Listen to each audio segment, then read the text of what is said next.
Welcome, ma'am, to Salient. Hello, welcome. Hello. Hi, ma'am. How are you? Fine, Radhika. Thank you. Please help me with your introduction. Okay. My name is Tuzalin. I am from Myanmar. Now I live in Thailand and I am a master student of economics, Konkan University in Thailand. Thank you.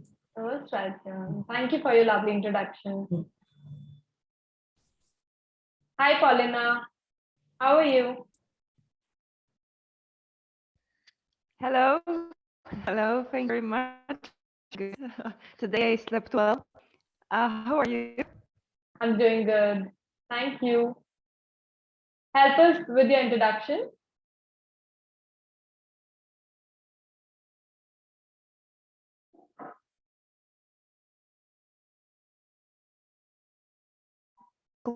Economics in English. I do research on self-management and Mbti, and these are Myers-Briggs type indicator personality types. Thank you, Paulina. Thank you for your lovely introduction.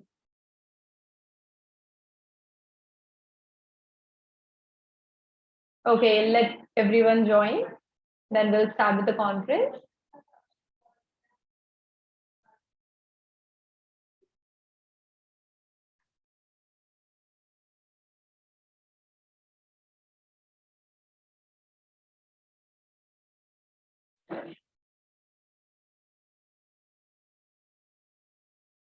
Ma'am Tazalin, can you hear me? Yes. Okay, till the participants are coming, what is the COVID condition going on in your country? Now this situation is quite good. Okay, that's wonderful. Ma'am Paulina, can you hear me? Yes, I hear you. And what is the condition of COVID at your place?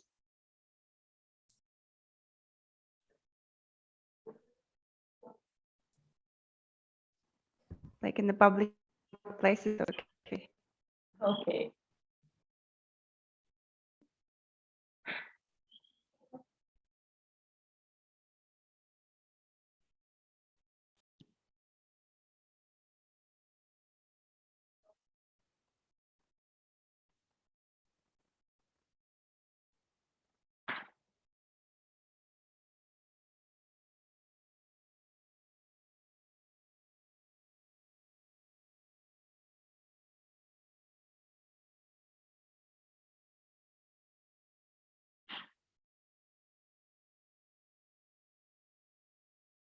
Welcome, ma'am Anne.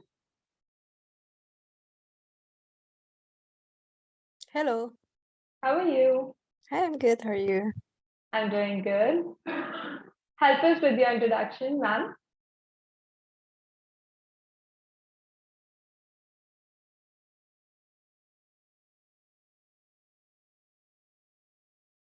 Hello, ma'am Anne, can you hear me? Okay, she might be getting some issues.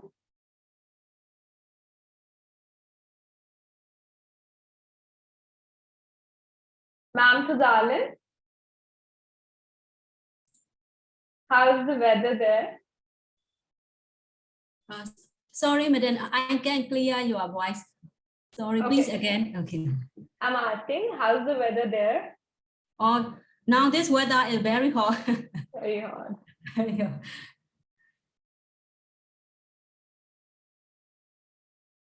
It's the same in India also. It's really hot here. Yes.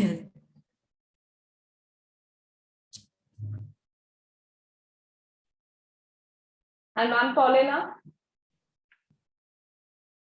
what about your And place? in Poland, Mhm. yes, in Poland it's like 30 degrees, so I suppose it's smaller amount of degrees than in India or other countries. but it's still warm for us. Right.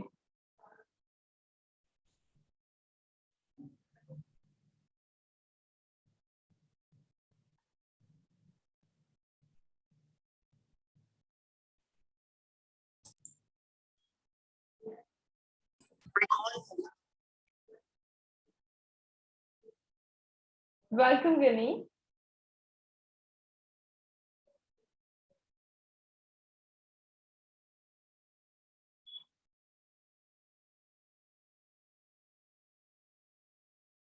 Can you hear me?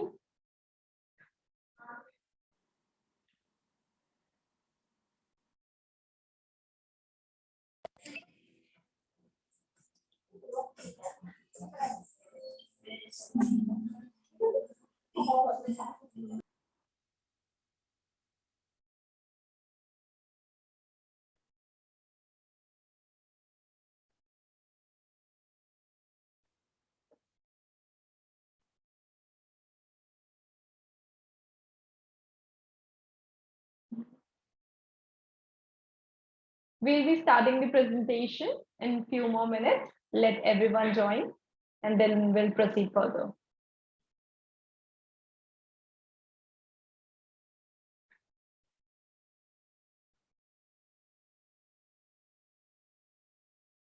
Hello, ma'am, Kritinan. How are you?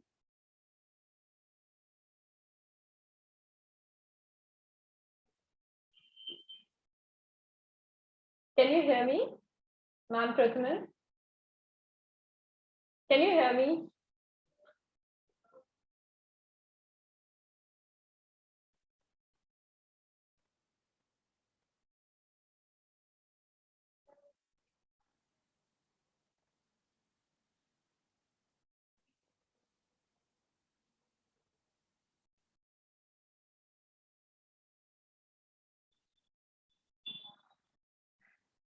Can you hear me now, ma'am, Kritinan? Okay, can you please introduce yourself to us? Me are the first one.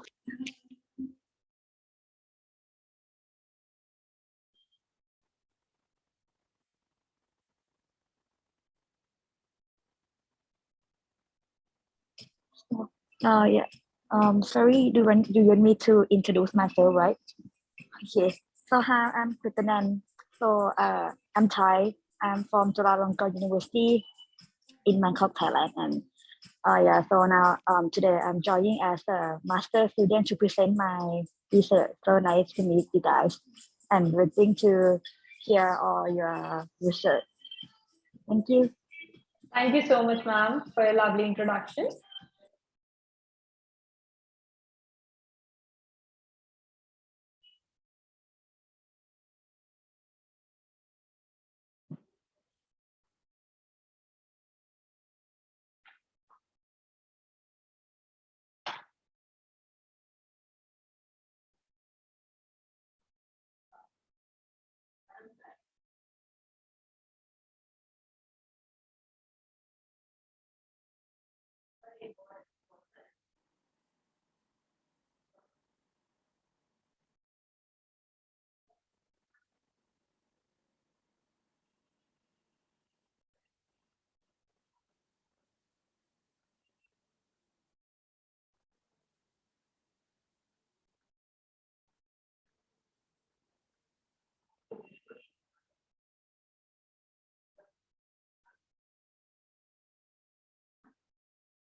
Ma'am Julia, can you hear us?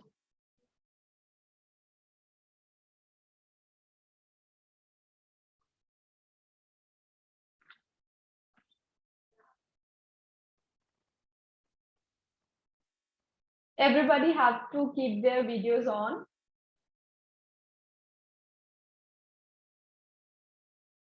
Hi, ma'am Victoria.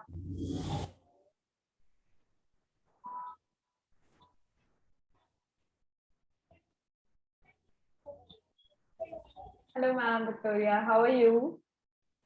Hello, good afternoon. Good Sorry afternoon. I'm late. I have technical problem and I have the old one meeting. Hello everyone, I'm from the Philippines. Hi, ma'am. Please introduce yourself to us.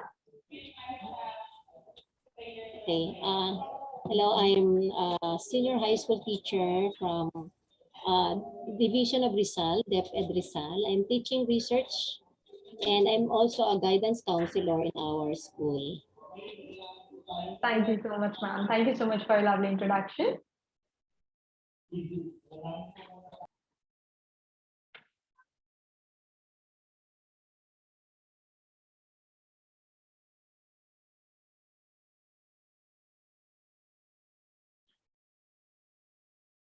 Ma'am Victoria, Yes, again.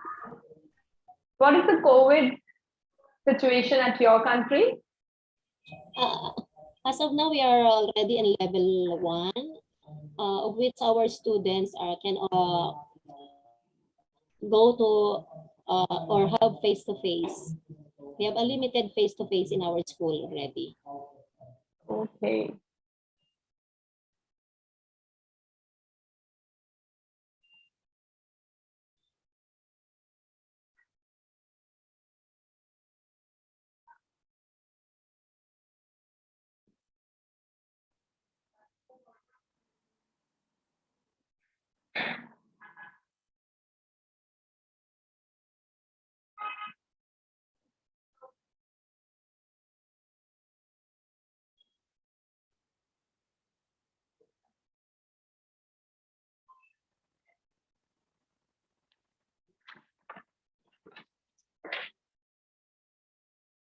Welcome, Dr. Ali. Hello, can you hear me? Yes, sir. Okay. Okay. So let me bring my video. Okay, start the video. So I need to check out the video first, right? Okay, so Yeah. right. How are Okay. you, sir? Yeah, thank you very much. Yeah, so yeah, I have some problems. I mean, connecting. So I tried yesterday's links, but it didn't work. So I have to retry, right? Okay, thanks so much for sending the link. Okay. No issues, sir. How are you doing today, sir? Yeah, thank you very much. Yeah, everything okay. So today I have an article. I have to present it. Yeah. It's about aesthetics and pluralistic approach to aesthetic experience. Right. I think I'm the fourth speaker, if I'm not mistaken, right? Right, Okay. sir. Okay, very much. Thank you. And Dr. Ali, also please introduce yourself to everyone. Okay, so I am Dr. Ali Fallahzadeh. I am from Iran, and I hold actually Bachelor of Arts Design from Curtin University of Australia. Actually, I studied in Malaysia, but I got my bachelor from Australia, so it's a bit complicated. So I have a master degree in visual arts and visual communication design from EMU, Eastern Mediterranean University in North Cyprus, CGPA 4. And then I have PhD in art history, actually in visual arts, because my thesis is about Piet Mondrian. Is a kind of Dutch painter. So it's about art and aesthetics actually. And I got my PhD from University of Malaya in Malaysia. And currently I'm working as a postdoctorate research fellow in Al Zahra University in Iran. Actually, yeah. So this is my very short resume. Actually, yeah. Thank you so much, Sir Ali. Thank you so much for your lovely introduction. Okay, then let's move forward towards our conference.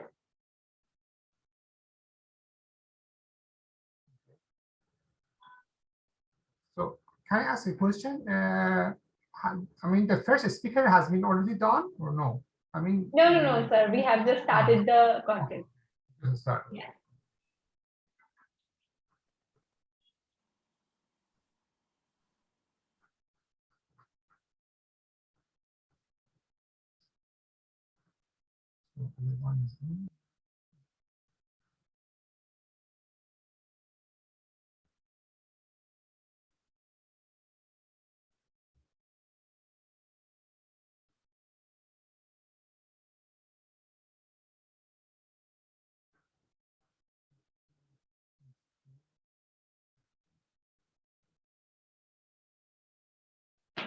Welcome to Eurasia Research International Conference, 23rd June 2020.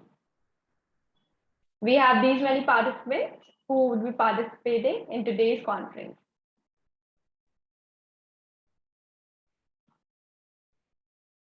Welcome to Eurasia Research Online Live International Conference, 25th June 2020. Today, we have these many participants and presentations from 15 countries around the world that are Canada, China, Philippines, Greece, Turkey, Israel, Singapore, Poland, Thailand, Malaysia, UK, USA, India, Indonesia, Iran.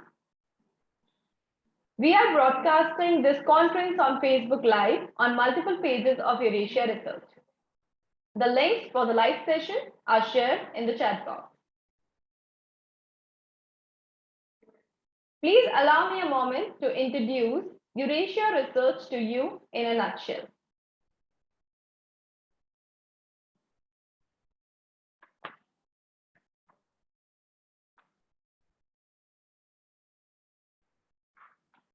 With over more than 1 million satisfied members and associates spread across the globe, Eurasia Research is a scholarly association who have been working for nearly a decade. Eurasia Research has organized several successful international conferences, workshops, and training programs at various reputed institutions and grand venues. Eurasia has been tirelessly working for research world and have not stopped their endeavors even during COVID era, and have presented research world and research community with online platform which was safe and convenient method to continue their passion.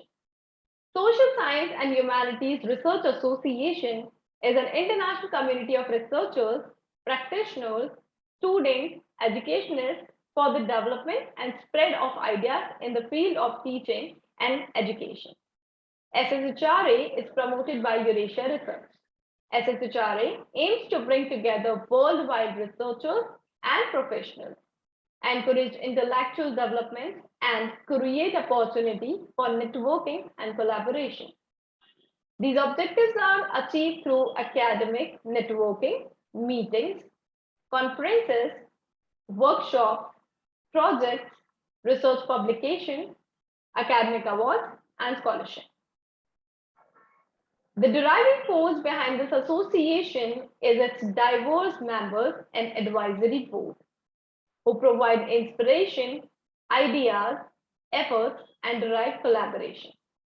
Scholars, researchers, professionals are invited to become a member of SSHRA and join the ever-growing network, working for the benefit of society and research with the spirit of sharing and mutual growth. Now I will tell you about our upcoming conferences.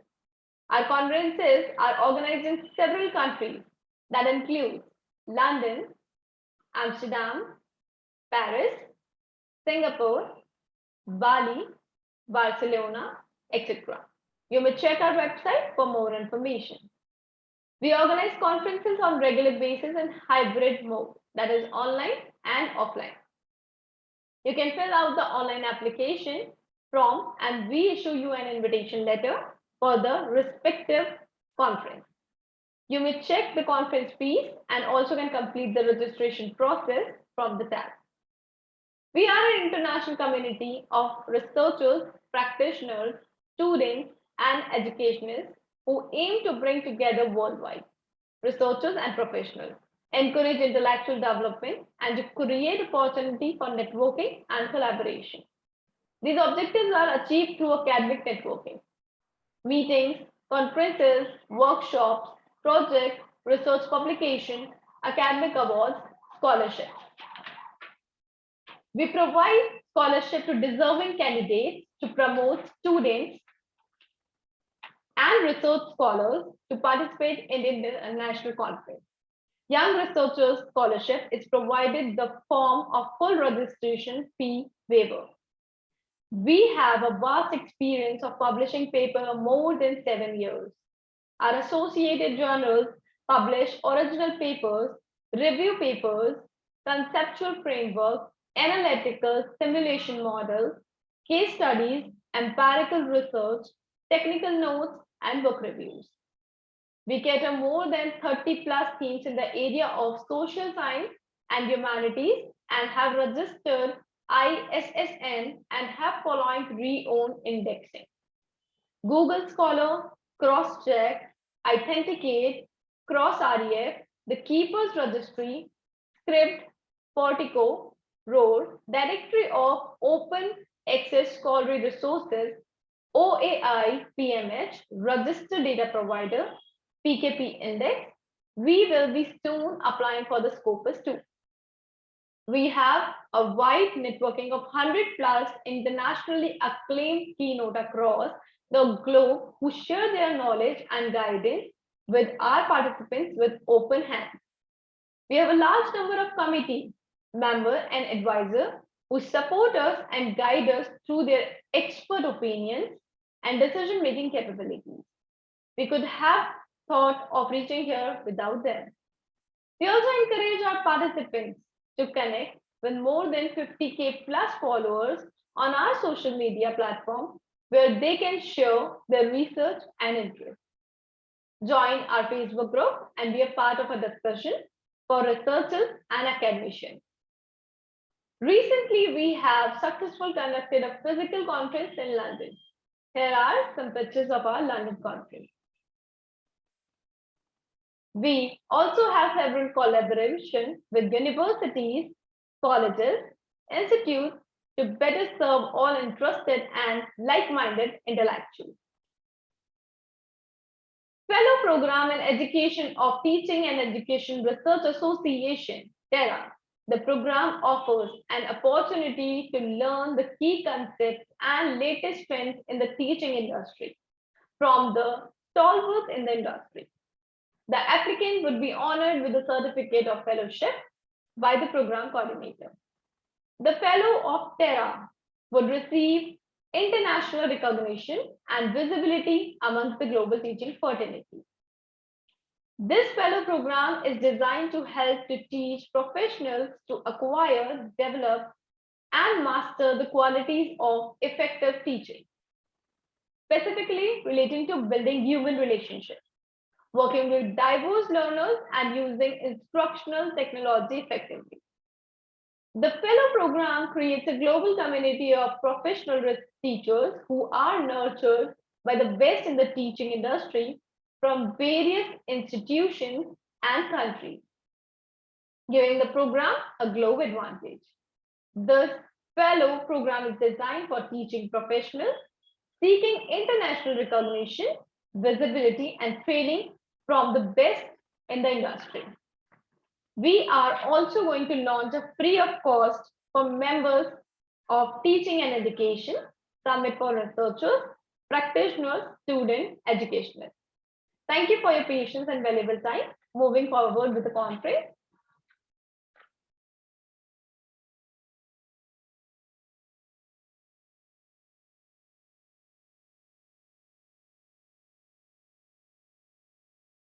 My name is Ritika Gupta. I'm today's host.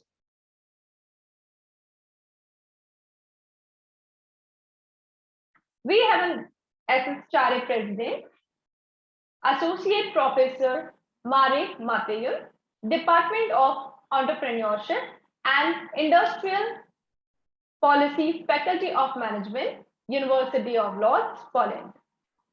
Let's see his video.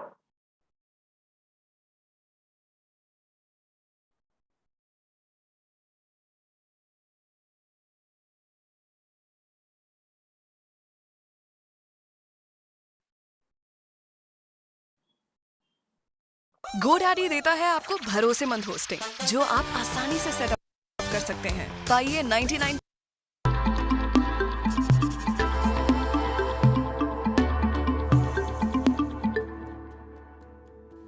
Hello everyone, my name is Marek Matejun, originally associated with the University of Łódź, Poland. I am the president of Social Science and Humanities Research Association. On behalf of my colleagues, advisory board and our members, it is a pleasure and an honor to welcome you to our international community. Social Science and Humanities Research Association, SSHRA, is promoted by Eurasia Research and aims to bring together worldwide researchers and professionals, encourage intellectual development, and create opportunities for networking and scientific collaboration in the field of social science and humanities. These objectives are achieved through academic networking, meetings, workshops, projects, scientific publication, academic awards, and scholarships.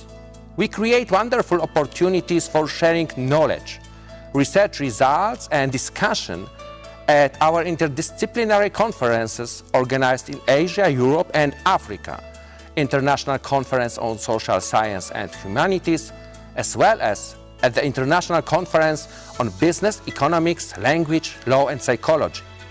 We closely cooperate with internationally recognized universities and research organizations as our institutional partners.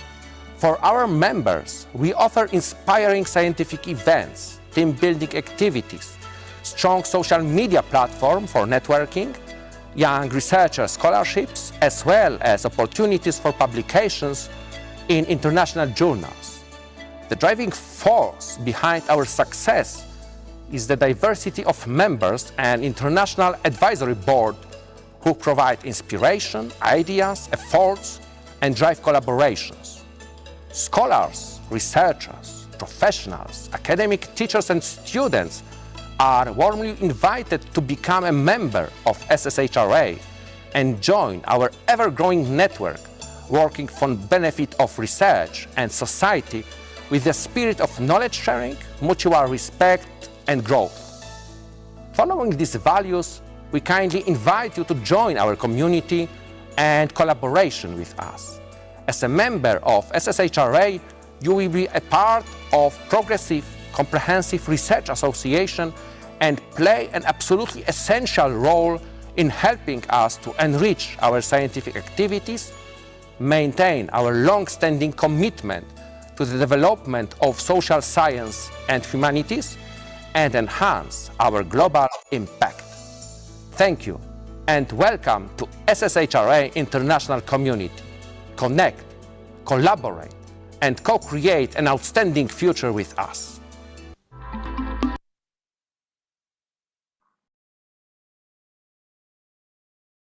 Thank you so much, Professor Marek, for the lovely video. Let's move forward.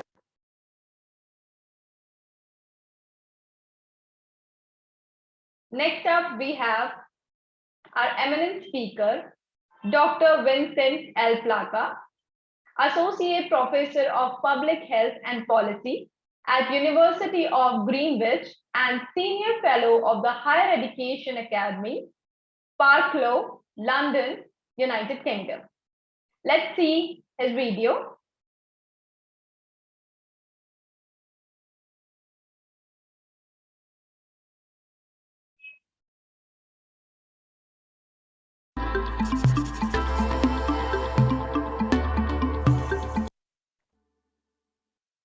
I'm Dr. Vincent Le Placa. I'm an Associate Professor of Public Health and Policy at the University of Greenwich in London.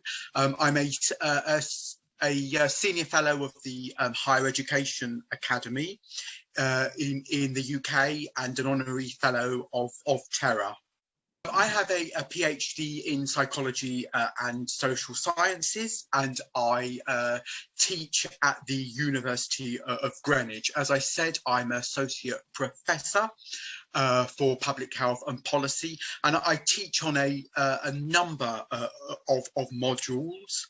For example, research methods, public health and health policy, theoretical concepts and approaches to health and well-being. I teach undergraduates and I also teach postgraduates, and I supervise some PhDs as well. But I also do quite a lot of research. So, for example, we have a book coming out, what we might want to talk about a bit later, which has been co-edited and co-written with another author. So I've got quite a big background in both research, writing, and teaching. I would encourage friends and colleagues and people at the university to attend Eurasia Research activities and similar activities. I think it's a good opportunities that people shouldn't miss out on, you know, to be able to meet a diverse collection of people, to be able to present your research to a diverse group of people. So, you know, my advice, especially to both to undergraduate and postgraduate students, to try every now and then to be able, in some environment, to present your research, get feedback, but also meet a nice bunch of individuals as well. And there seemed to be lots of good interaction, and I think people left with a good experience, having learned something new from somebody or learned something new from a different presentation, and overall came away with a very positive experience. Yeah, so my name is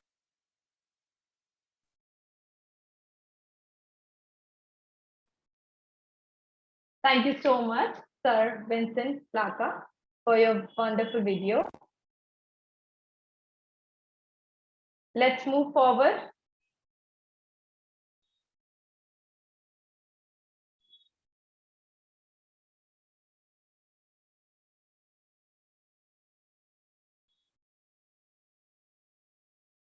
Next up, we have our eminent speaker, Ma'am Nasya Larasati, Faculty of Economics and Business, University of Groningen, Netherlands.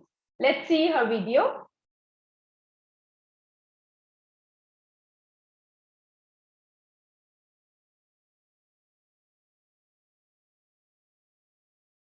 Nasha. I'm from Indonesia.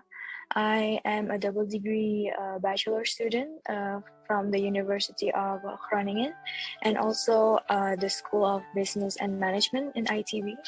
And my research is titled The Possibility of Ratification of the UNCISG in Countries Influenced by Sharia Law. And this research raises the issue of how the UNCISG is incompatible with Sharia law. I think in a world where there's no pandemic, I think it would be better to discuss it offline, face to face. But since there is the current pandemic, I think it is safer to do it online. So yeah, so to stop the spread of the virus further. So I think you just have to adapt to it and make the best of exchanging your thoughts and also your ideas with other people. And with technology, you can do that with online platforms nowadays. Yeah. As I said, with the current pandemic, I think it is safer to do it online conference, but especially also it's beneficial for those who actually have travel budget. If they don't have the budget to travel, because I know it's very expensive to travel, especially for me as a student. If I have to travel elsewhere to attend a conference that require me to make visa first, and then also the hotel expenses. And nowadays with COVID, you have to do PCR testing before your flights and maybe also quarantine. So that adds more expenses. So I think online conference give us the luxury of eliminating those expenses, as well as still being able to convey and also put out what your research is about, and also share your knowledge with other people around the world. It was very, despite it being online, it was actually very interactive, and I really like that you had key speakers.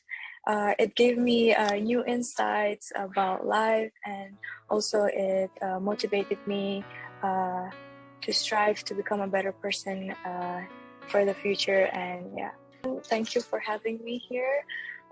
It was very nice to share some of my experiences as well as also my research. Yeah, I think it was a very pleasant experience that I had with Eurasia Research. And yeah, I would recommend anyone who wants to share their.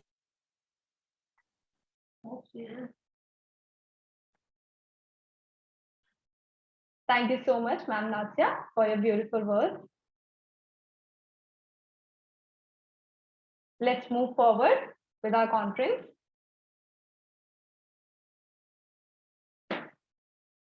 Next up, we have a conference schedule. Session 1 will be our keynote talk. Session 2 will be our team activity and photo session. Session 3 will be a technical talk. Also, I would like to tell you that please rename your Zoom account with your full name in English. This will help us to record your presence. You may ask your question related to the presentation in the chat box while the presentations are going on. Third, all the certificates, receipts, and proceedings will be sent to the participants within a week on their mail ID. Let's move forward. Moving ahead with the publication process.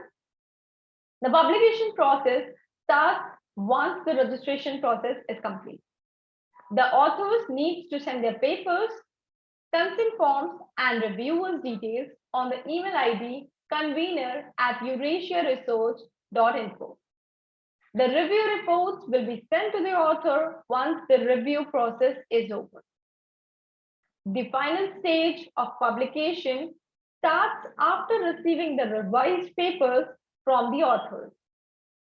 Please note that the publication process takes around 50 days after the conference date if all the editorial guidelines are followed within the given deadline. Let's move forward. Next up, we have our keynote speaker, Dr. Victoria Castillo, formator professional lecturer, Science and Technology, Engineering and Mathematics Department, Philippines. Her topic is Curriculum Alignment Strategy and Sentimentally of STEM Students in Conducting Research in Senior High amidst COVID-19 pandemic. Dr. Victoria Castillo Maidon is a formatter, volunteer in supplementary values formation classes in public schools under the Great Lighthouse Foundation, a professional lecturer, master in doctorate classes, author of journal articles. Author journal articles are indexed in Google Scholar, Mendeley, ResearchGate, and Academia, such as Learning Mathematics, Differentiated Instruction in Philippines. A phenomenographical study is Struggles and Success of Grade 7 Students. A book author such as Organization and Management for Senior High School under Cleves Publishing House, and a peer reviewers of international journal articles, multidisciplinary and ISI journals published. She is also a dictionary of various topics, both local, school-based and set trainings and seminars, and in international forum as keynote speaker in 26th International Conference on Teaching, Education, Learning, Nanyang Technology University, Nanyang Executive Center, Singapore, 2017. Online keynote speaker in 7th Singapore International Conference on Social Science and Humanities, 3rd and 4th November 2020, and 9th Singapore International Conference on Social Science 2021. She is graduate of Bachelor of Science in Mathematics, Philippine Normal University, Manila, 1991. Master of Arts in Education, major in Educational Management, University of Rizal System, 2006. And Doctor of Education, major in Curriculum and Instructional, University of Santo Thomas, 2017. At present, she is faculty, Science and Technology, Engineering, and Mathematics Department, teaching practical research subjects and other related subjects, and a guidance designate of TEDS Senior High School, Division of Results. She is qualified regional learning resource evaluator in ESP since 2017, engagements such as 2021, a conference reviewer of homeroom guidance program module, regional level, and in 2020 as learning resource calibrator and conformance reviewer in ESP in the division of results, currently approved as associate member of National Research Council of Philippines. Let's see her video.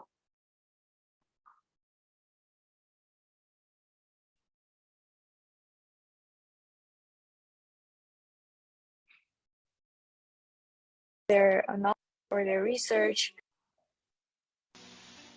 Product development. Good day, everyone. I am Dr. Maria Victoria Castillo Magayo. The pandemic caught educational sectors across the world unprepared and highlights stark divide of access to education for those who can afford it and those who can't. Extreme shift of learning delivery and modality were employed and adapted, such as school learning continuity plan. The curriculum was adjusted through most essential learning competencies. The schedule of classes were changed to adapt the modality of the new normal. In senior high school, 5-5 scheme were adopted, in which 5 subjects are offered per quarter and for an allotted time of 8 weeks for each quarter. In the Philippines, according to Molina 2019, research subjects are newly integrated in the basic education curriculum. It is essential to monitor the proficiency level of the students in different competencies in different research areas. Students who failed to be competent in different research competencies will have difficulty in conducting research when they will go for further studies. In addition, being not too much competent in doing research may also be reflected in the respective workplace. For this reason, the researcher developed a curriculum alignment and instructional strategy to ensure that the student can cope up with the requirements indicated in the curriculum guide.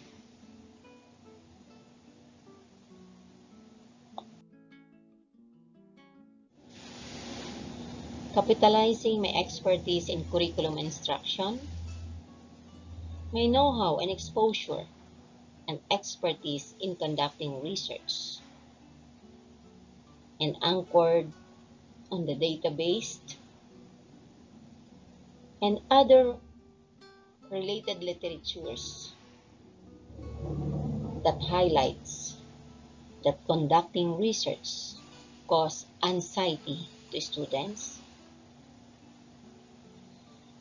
plus the consideration that learning amidst pandemic is tantamount to limitation of time and spaces. The project IALETS was conceptualized and developed using curriculum alignment strategy by threading all the needed competencies from the 4 research subjects, namely Practical Research 1 and 2, Capstone Inquiries, and Capstone Immersion, into a whole and part learning task or research activities so that the students can come up with a meaningful scientific research output such as product and prototype development.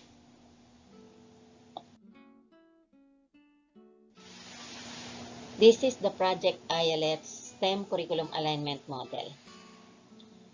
IELTS stands for I for ideation, E for exploration, L for laboratory, T for testing, S for sharing, or publication.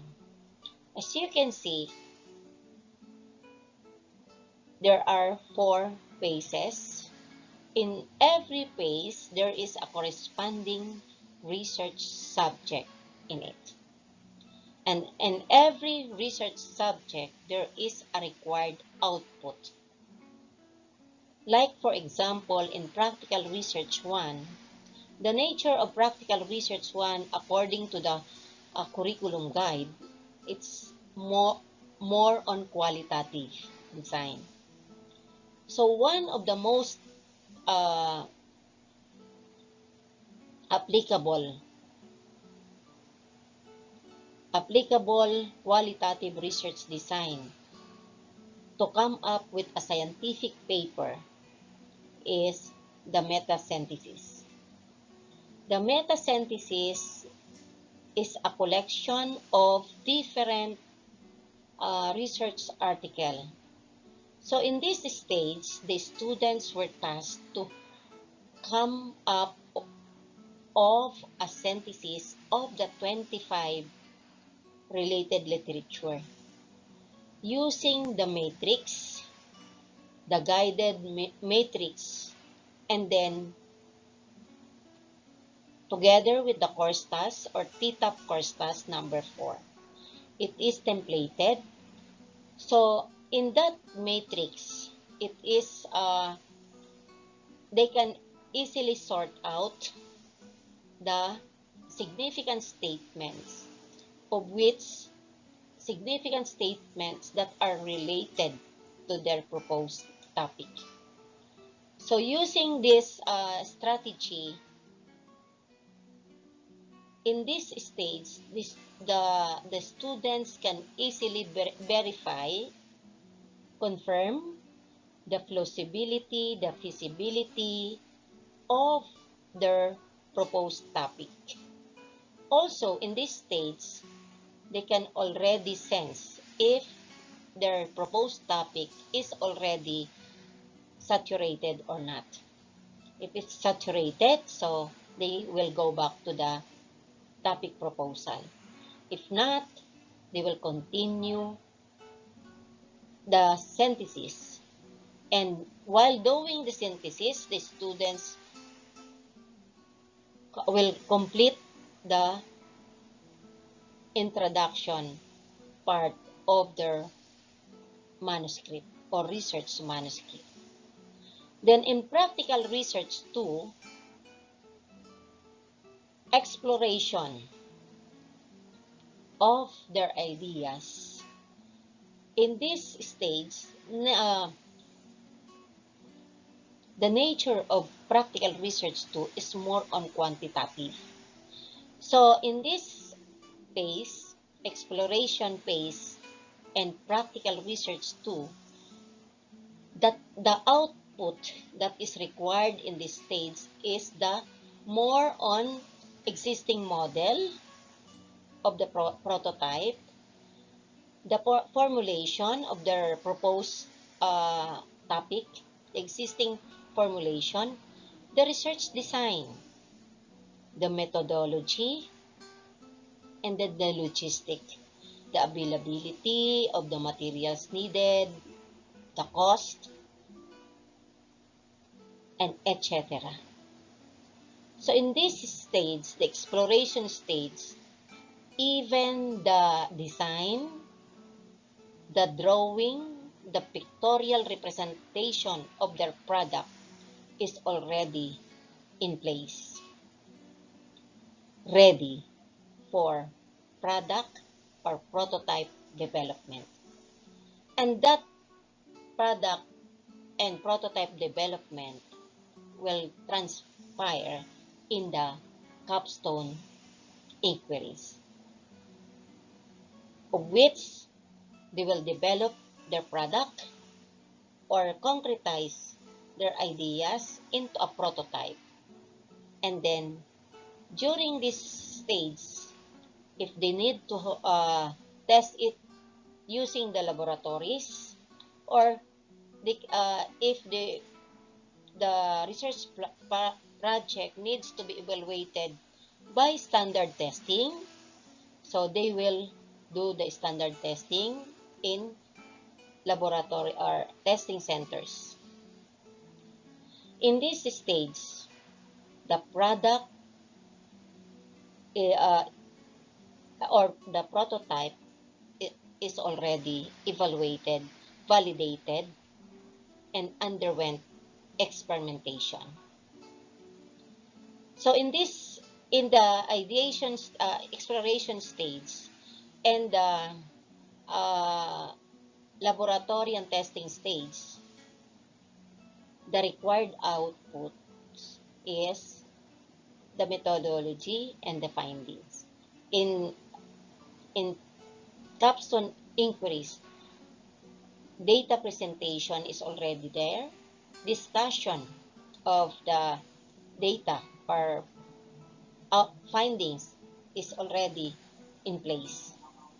So after the capstone immersion, the preparation of the manuscript, since in capstone immersion there is a required oral defense, so the students in this stage are ready for oral defense or presentation of their outputs or research project, even in the research congress or in the contest or whatever.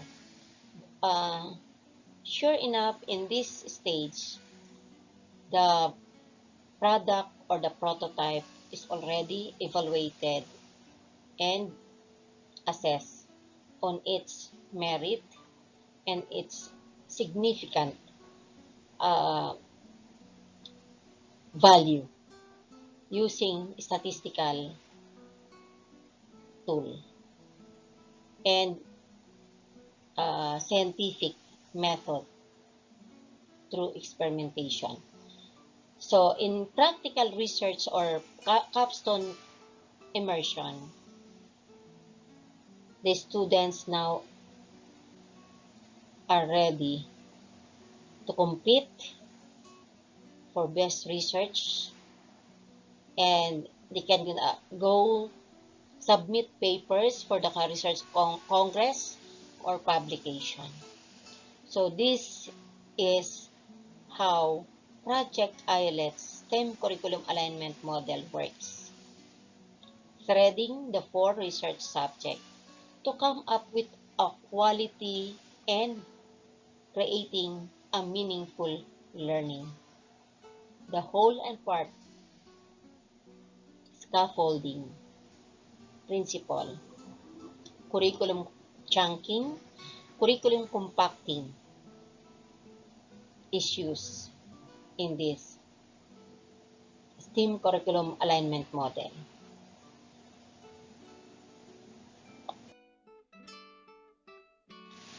Together with the Project IELTS are the validated activity guide called Template-Based Task-Based Activity Plan or TTAP course task, and the localized module in research methodology in capstone, designed fitly for the curriculum alignment strategy model. The TTAP course task was developed way back 2019 or 2019. It was validated. This is already presented in local and international research congress or presentation. Together with me is Ma'am Valdez and Ma'am Cruz. And then also I developed a module specifically aligned and anchor on the model. In PR1 and PR2, we use the normal or the provided module from the department.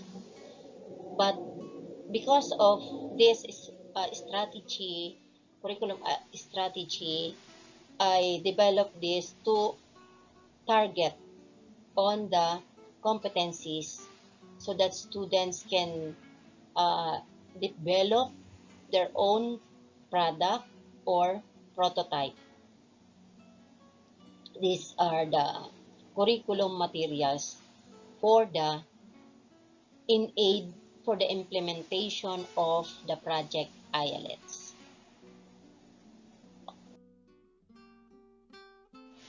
Yes, truly enough, project IELTS works for students. Among the groups, almost all of them come up with a brilliant ideas, brilliant product fitly for science investigatory project or science experimentation. These are the real products. These are some of the real products. It is a minimal situation that the student cannot complete their product development or prototype.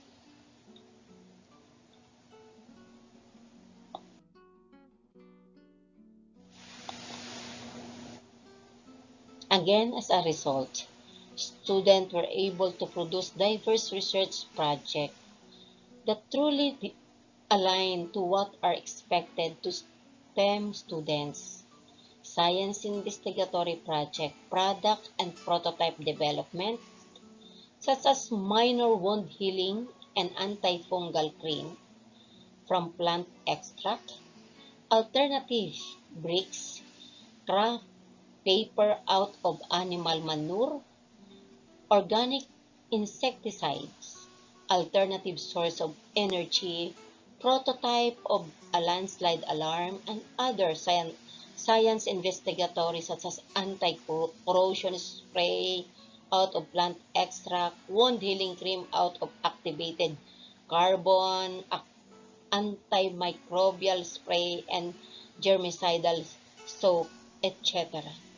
Amazingly, the students really cope up or provide or showcase what beyond what are expected from them.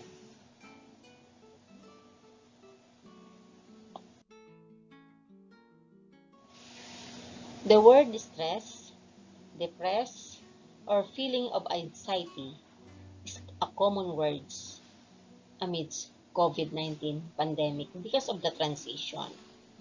Now, as a research teacher and a guidance counselor, I don't want to add more anxiety to my students. According to Van der Vetusen, 2015, conducting research can cause anxiety to students. Yes, my students are performing. How about the emotional?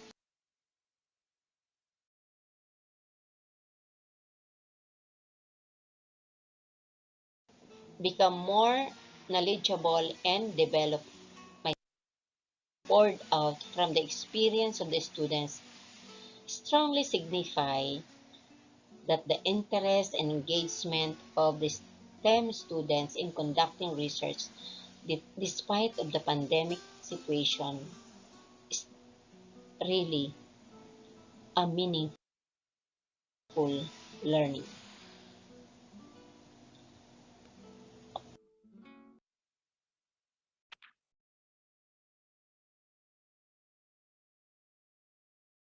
Thank you so much, Ma'am Victoria, for your wonderful presentation. Would you like to add something? Yes, actually that is my almost three years in the making. My research 3 years in the making. because I am a research teacher and a curriculum writer. I enter public school of which research is so as a researcher, my goal in those instructional materials and design is to send their in conducting research, and based on their on the feedbacks of the students, I am happy with the result. Actually, I am very happy based on their outputs and their sentimentality. The word easy is significant to them. Imagine the research subjects. Now we are giving the report card, and one of the highlighted high grades in the report card is research. It is contrary to the normal situation, and that is because of Project IELTS. That's all. Right, ma'am. Thank you so much. If anybody has any question, please write in the chat box. The speaker will try to answer you there. Let's move forward.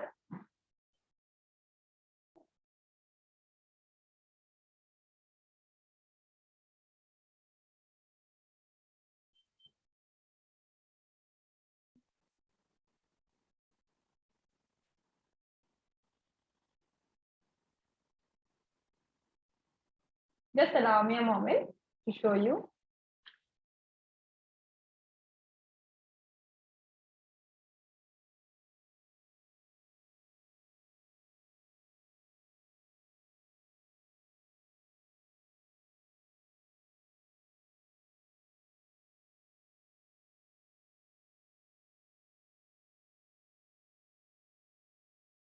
Next up, we have our presenter, Dr. Michael. Due to his prior engagement, he is unable to join us. So we'll move forward.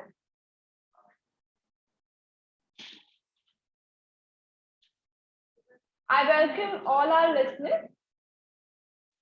Kritinga Sigodore, Astron Consulting Private Limited, Edwin Terrace, Perth, Australia.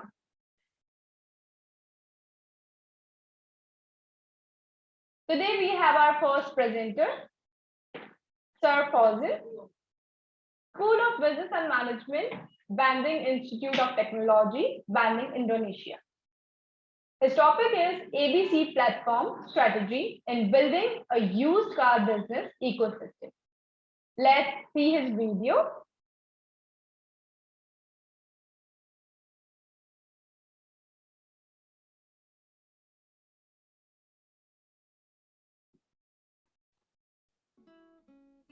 On this quote.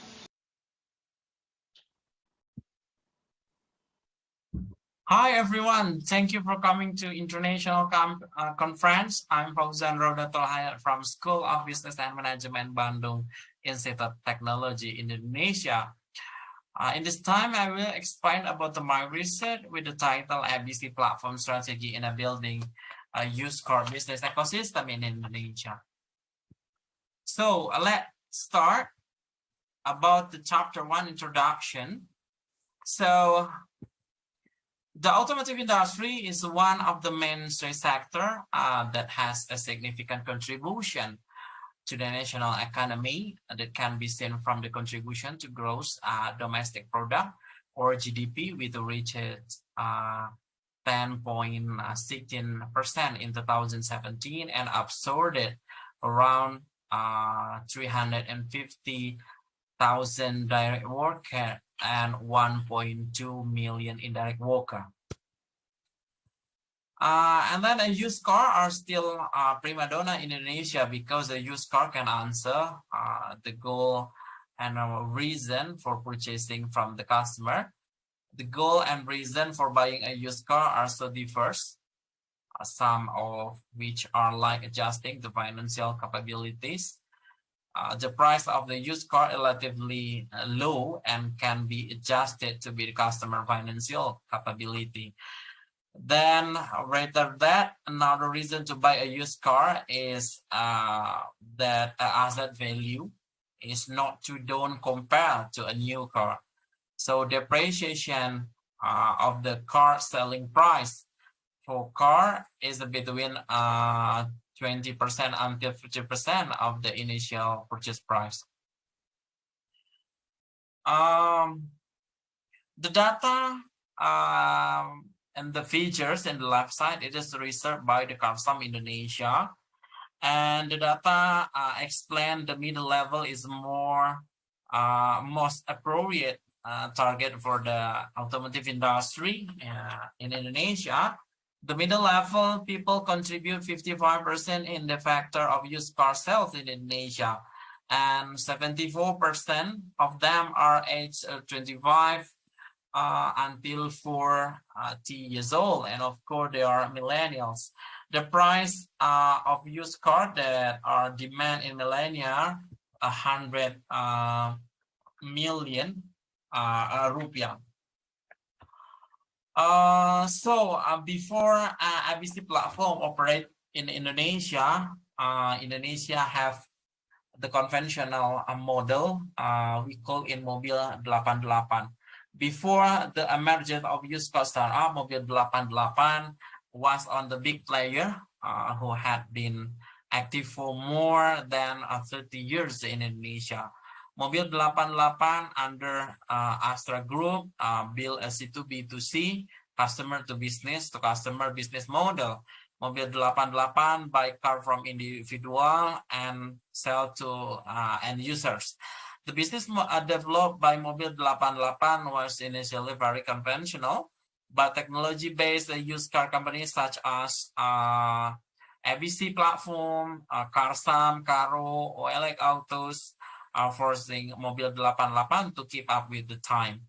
Mobil 88 tries to offer technology or digital feature to sellers and buyers. The hope is that Mobil 88 can maintain its existence as the ruler of the used car market in Indonesia. Ladies and gentlemen, I will move to explain about ABC platform ecosystem. The business model is simply a way for a business actors to get money, how to plan to make money from their business activity in new ways. The business model determines how and what value a company adds in offering the product or services offer. Based on this, it can be seen that a business model is an important indicator of a product or service and source of income and profit for supplier and customer. So if you look at the features, it is ecosystem in ABC platform. ABC platform define sell in a seller and sell out as a buyer. Like any other platform business, the ecosystem play a crucial role in success. Seller and buyer are essential key to increasing car sale at ABC platform. The main business focus of ABC platform is C2B, customer to business model, and ABC platform trying to run other business models such as C2C, B2B, C2B2C. ABC platform run the primary C2B business model because the business model minimal risk. The business volume is more significant than other models, but the margin are relatively small. The role of dealer as a buyer as a significant role. The relationship with the buyers is a very crucial because if the buyer is disappointed with ABC platform, there is a possibility that the buyer will move to the competitor and no longer transact at ABC platform. So the next feature explain about customer journey in ABC platform. ABC platform tries to offer helpful and efficient service customer. the customer make an inspection in the website. The customer will choose date and come to inspection point. After inspection, the price quote is then made between ABC platform and seller. If a seller agree with the offer price, so ABC platform will immediately transfer the money to the seller account without deducting any fees. This process is much more efficient and more effective and give the impression of pleasant service to the customer. Ladies and gentlemen, I will move to explain about a problem, business issue. So ABC platform here to give a new feel to a used car industry in Indonesia. However, ABC platform faces a severe problem. Although ABC platform recognized itself as one of the Indonesian most significant used buying and selling platform, the business growth is considered stagnant and has not shown significant growth. So if you look the data or graph, it can be seen that ABC platform growth in the industry relatively stagnant. ABC platform may be the market leader compared to similar platform or similar business in Indonesia. However, when we compare to industry or ABC platform is not the role of used car in Indonesia. The average market share is 0.70%, while the highest achieved is only 1.02% market share. So it is the problem from the ABC platform. Ladies and gentlemen, I will move to explain about a business issue exploration. And it is my conceptual framework. I make the analysis based on external analysis, internal analysis. External analysis, I choose the Pestel and Porter. And internal analysis, I use STP analysis, 7P analysis, business funnel analysis, and competitor analysis. And after that, I get a research funding and business solution, and finally, implementation plan. I start explain about external analysis, a macro environment based on the Pestel.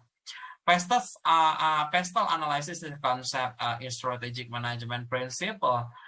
This concept is used to have two company environment in which the company will operate and plan to launch their service product or anticipate a macro situation that affect its situation. So Pestel analysis including politics, economy, social, technology, environment, and legal. So Pestel analysis provide a new perspective on the macro environment from many different perspectives. Business want to examine when developing a particular idea or plan. So Pestel analysis is flexible enough that organization can use it in different situations. So it is the features of the Pestel analysis. So key point from here about the political Indonesia in the last year, our government give the tax 0% and have a program PPNBM. And then from the economy about the interest rate, leasing, and social, the habit of Indonesian cultures and technology, internet network infrastructures, legal about document, and environmental factor also consider climate, weathers, geographic location, and global climate change. And I move to the external analysis based on the Porter analysis. So the 5 force analysis identify that force that shape business pattern. This method is also commonly used to identify the industry structure and determine the company strategy. So this model can be applied to any segment of the economy, understand of level of competition in the industry, and increase the company long-term profitability. So based on the Porter analysis, we have a 5 force analysis. The first, the trade of new entrant. So in the used car business, the current barrier compared to similar business model are still high. Bargaining power of supplier, which make the supplier power high and the company strength lower. And then bargaining power of buyer or customer, C2B and dealers. And the trade of suited product, it is conventional trading model and brokers. And competitive rivalry within the industry, different business model like Oilek Autos, Karo, Karsam, Mobil 88, and etc.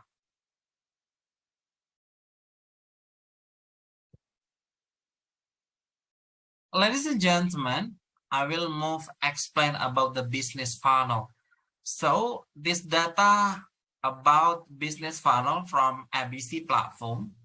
ABC platform business model with the primary model is C2B, is that not many companies run it, especially the concept of used car. Supply and demand are two determining indicators in a used car business ecosystem.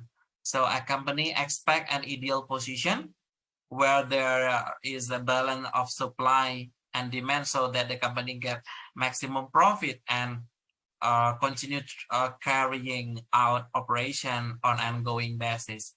So if you look at the problem from the ABC platform, it is the booking confirm to show in average start from 2017 until 2021 around 22.7%. So the average annual booking confirm show is 22.7%. So the data illustrate that out of 100% of customers who have agreed to sell their car to ABC platform, and 77.3% have not show up on the ABC platform inspections point.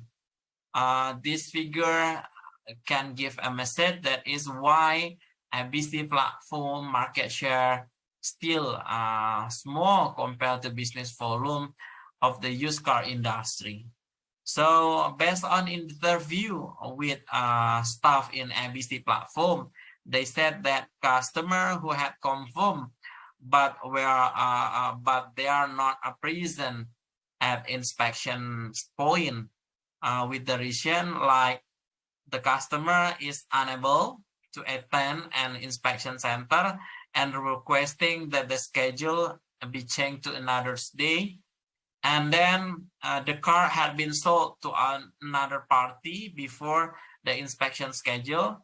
And then the customer changed their mind and does not want to sell a car and other reason.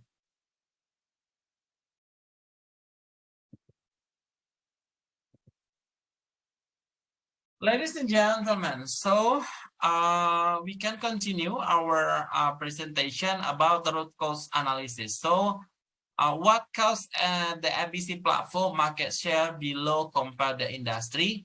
So many reasons why the market share from the ABC platform is a very small compared industry. For example, political policy from the government, high interest rate of policy, the trust level of seller and buyer in online transaction is low.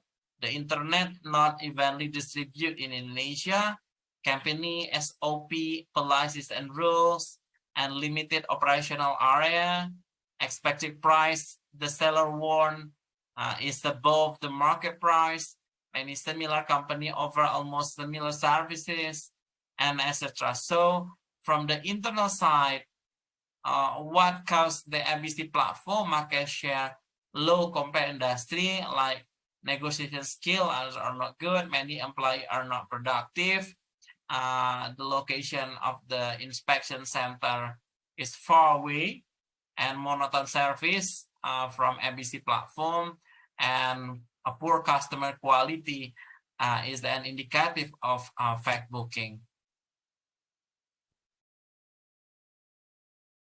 Ladies and gentlemen, we move to the chapter 3 business solution.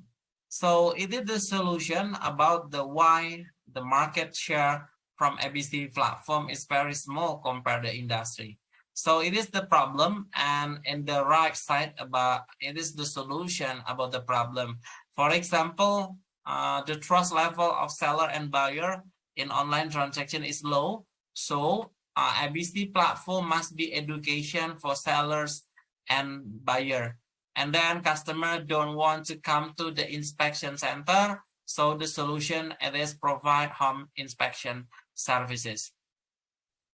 So we move to the chapter 4, the conclusion. So the conclusion about the research is ABC platform market share has not been maximized when compared to the market share of the used car industry in Indonesia. The reason is that the final business conversion is not optimal. And the second, the most basic strategy taken by ABC platform in increasing market share is productivity.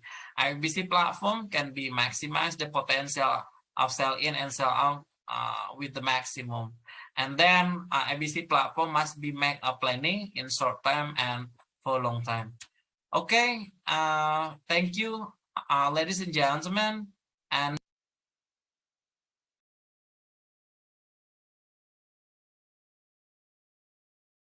Thank you so much.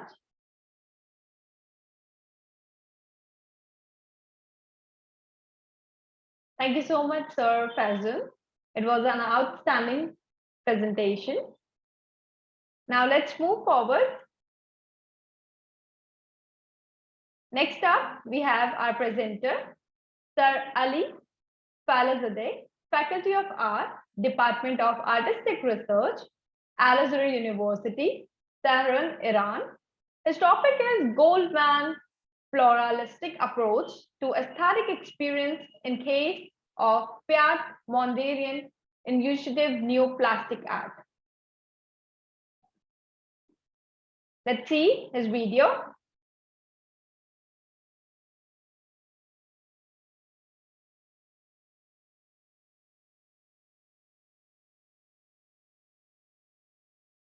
and see you.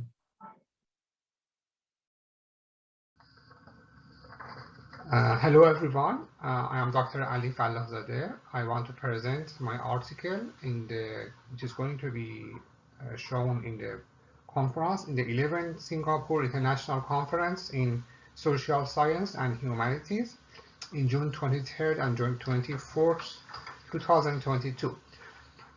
I am postdoctorate research fellow in Al-Azhar University under the host supervisor, Associate Professor Dr. Zahra Rahbarnia, Faculty of Art, Department of Artistic Research, Al-Azhar University, Tehran, Iran. Okay, here is my title of my article, Goldman's Pluralistic Approach to Aesthetic Experience in Case of Fitzmundian's Intuitive Neoplastic Art. Let's have a short overview on the background of the study, what I'm going to discuss. In my article, actually, I consider two different approaches to aesthetic experience, which is a very hot and very frontier actually topic in the aesthetics. Amongst different kinds of approaches to aesthetic experience, I chosen the Goldman thesis, recent thesis of the Goldman, Alan H. Goldman, which is the pluralistic approach on aesthetic experience versus the formalist approach to aesthetic experience, which is based on the intuition and disinterested mode of aesthetic attention, what Schopenhauer and Kant discussed. So first, look at the right side, okay, let's say here, okay, to see what is the pluralistic approach to aesthetic experience. Unlike the formalists who claim that the spectator should look at the art object only through his intuition and through a disinterested mode of attention, the aestheticians, actually in the contemporary era, argue that the experience of the aesthetic value of the artworks cannot be achieved only by depending on intellect or emotions or perception. That is, the simultaneous, as you can see here, involvement of the perceptions, cognition, imagination, and emotion. All the faculties of the mind are involved in aesthetic experience. And Goldman is not alone in this, actually, thesis. Gadamer, Crowther, Dewey, Dickey, Cohen, Eldridge, and Levinson, and many more actually developed this thesis. On the other side here, we have a unilateral approach to aesthetic experience, which holds that the aesthetic experience mainly, depends on the perception and the senses, what we look, what we hear, right? And the pleasures that it creates in us. So, for example, Clive Bell and Roger Fries consider significant form actually as formal relations of the paintings and the relationship between them as important for aesthetic experience. And for them, the intuition and perceptions or perceptual faculties of the mind is the most important thing. And they don't consider no role for other faculties of the mind like imagination, cognition, especially cognition and emotion. And they're influenced by Schopenhauer and Kant, who said that the spectators should attend to the work only through a disinterested mode of aesthetic attention, or look at the art as an end in itself, okay, without considering its historical, cultural, and other contexts. Okay, here is just overview. I move on. So what is the problem and gap in the literature for my research? The main problem here is that for the evaluation of the aesthetic values of modern paintings or modern art in general, that is usually freed or devoid of any representational or expressive contents, the spectators or even the art critics usually tends to use a formalist approach, like Greenberg, like Roger Fry, or Clive Bell, to look at only the formal and relationship between the elements of the painting, and that's it. And they don't look at the context, historical context, its cultural context, where or when the art was created, and so on. So here I wrote it. Although intuitive approach of Mondrian actually for creation of his neoplastic art, as acknowledged by Mondrian and majority of scholars, namely Brockam, Carmine, and others, is evident, yet very little has been said about his position on aesthetic experience and the way spectators should perceive and experience his neoplastic paintings. So here's our Mondrian. I just photo of Mondrian. I just go fast because I want to focus on here. So what Mondrian did is the very big in the modern era. He changed from representational painting, he created around 900, for example, his example, to what you see in the right side. Okay, so it's all created by the vertical or horizontal lines, primary colors, and what you call non-colors, gray, black, and white. So reduce all, actually, or eliminate all the representational factors and expressive elements in the painting to express the universal beauty as truth, as he said, or a universal equilibrium or harmony in the painting.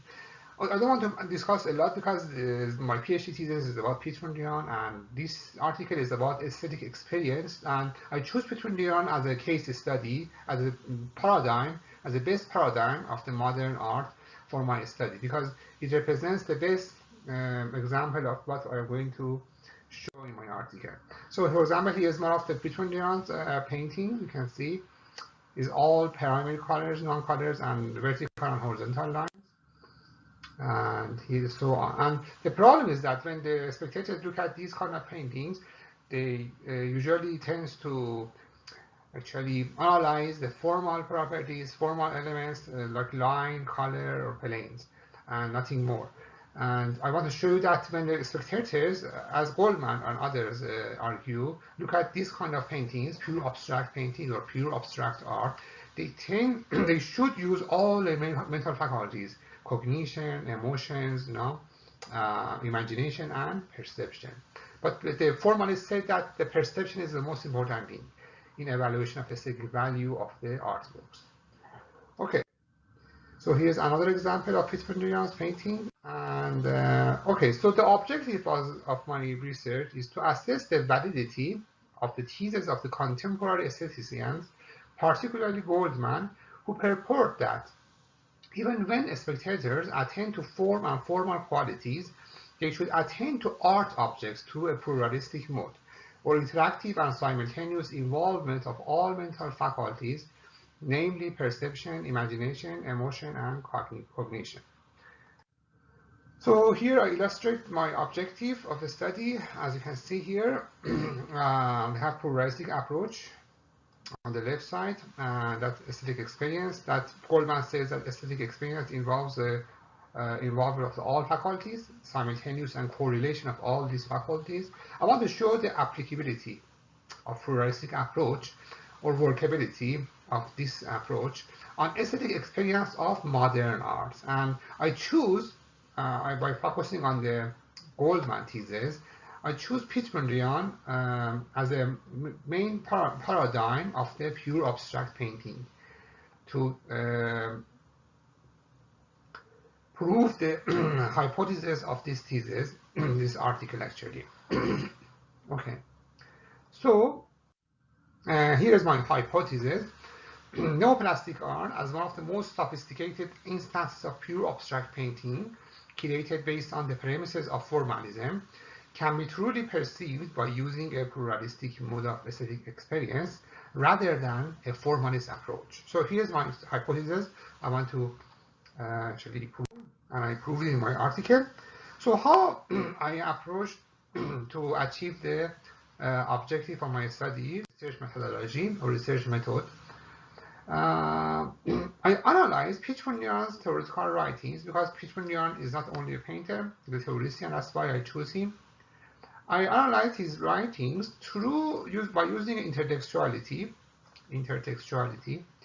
and through two different lenses: formalist approach to aesthetic experience. What Schopenhauer says that aesthetic experience is intuitive and only by using the perception of the spectators, versus pluralistic approach, which Goldman focused. So I analyzed Piet Mondrian's writing through these two lenses and compared them to see which one is most works for them, right? Okay, why Piet Mondrian? Just to show you why I choose Piet Mondrian, why I didn't choose Malevich or Kupar or I don't know, Picasso, because Piet Mondrian is a very actually is a painter and theoretician, a very important person in the modern era who improved or developed the modern painting to its end. He has two books of Piet Mondrian, two collections, two big collection of most complete collections of him. The left side is 1986, it's published 1986 by Holzman, Harry Holzman and Martin James, and the right side is published by Louis Swin in Netherlands in 2017. And he is one of the Piet Mondrian's writing. As you can see, he wrote a lot and he was very obsessed with writing and amending his thought and his theories. And you can see there are 12 anthologies of Piet Mondrian's writing, and they have been translated to different kinds of languages like Italian, English, German, Spanish, Japanese, Czech, and so on. And here's I just illustrated for my PhD thesis as well on 2 years ago, and you can see on the blue line here that Piet Mondrian as a painter, and on the orange or red actually line you can see when he starts writing. So you can see at least half of his artistic career is dedicated to writing while he was painting. So he's a painter and theoretician. He's a very, very big theoretician in the modern era. That's why I chose him as a case study of my article. Okay, so let's go on here. Here, as I discussed in my article, actually, we can divide two different actually standpoints toward aesthetic experience in general. Some, scholars like David Fenner or others believe on contextualism in art, and what contextualism is saying that is very simple. That in a very simple word, you can say that the aesthetic values of the artworks depends on its context, historical context, cultural context, social context, political context, and so on. And one cannot only look at the formal elements of the painting, for example, and just realize or experience the aesthetic value of the artworks. You should know when that artwork is created, who created it, under which social context is created, and so on.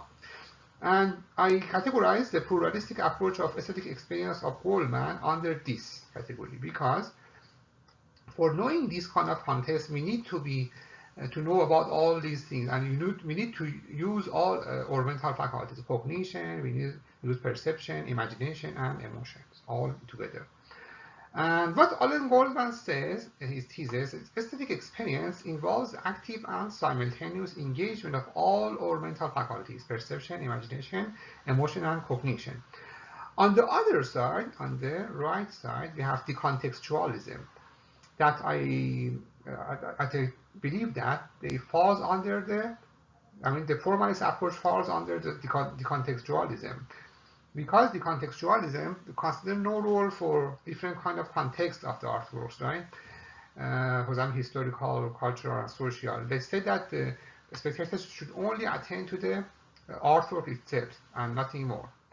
There is no artist is not important, his intention is not important, his historical context is not important. Only he should look at the artwork as an end in itself, or through a disinterested mode of aesthetic attention, which Schopenhauer said.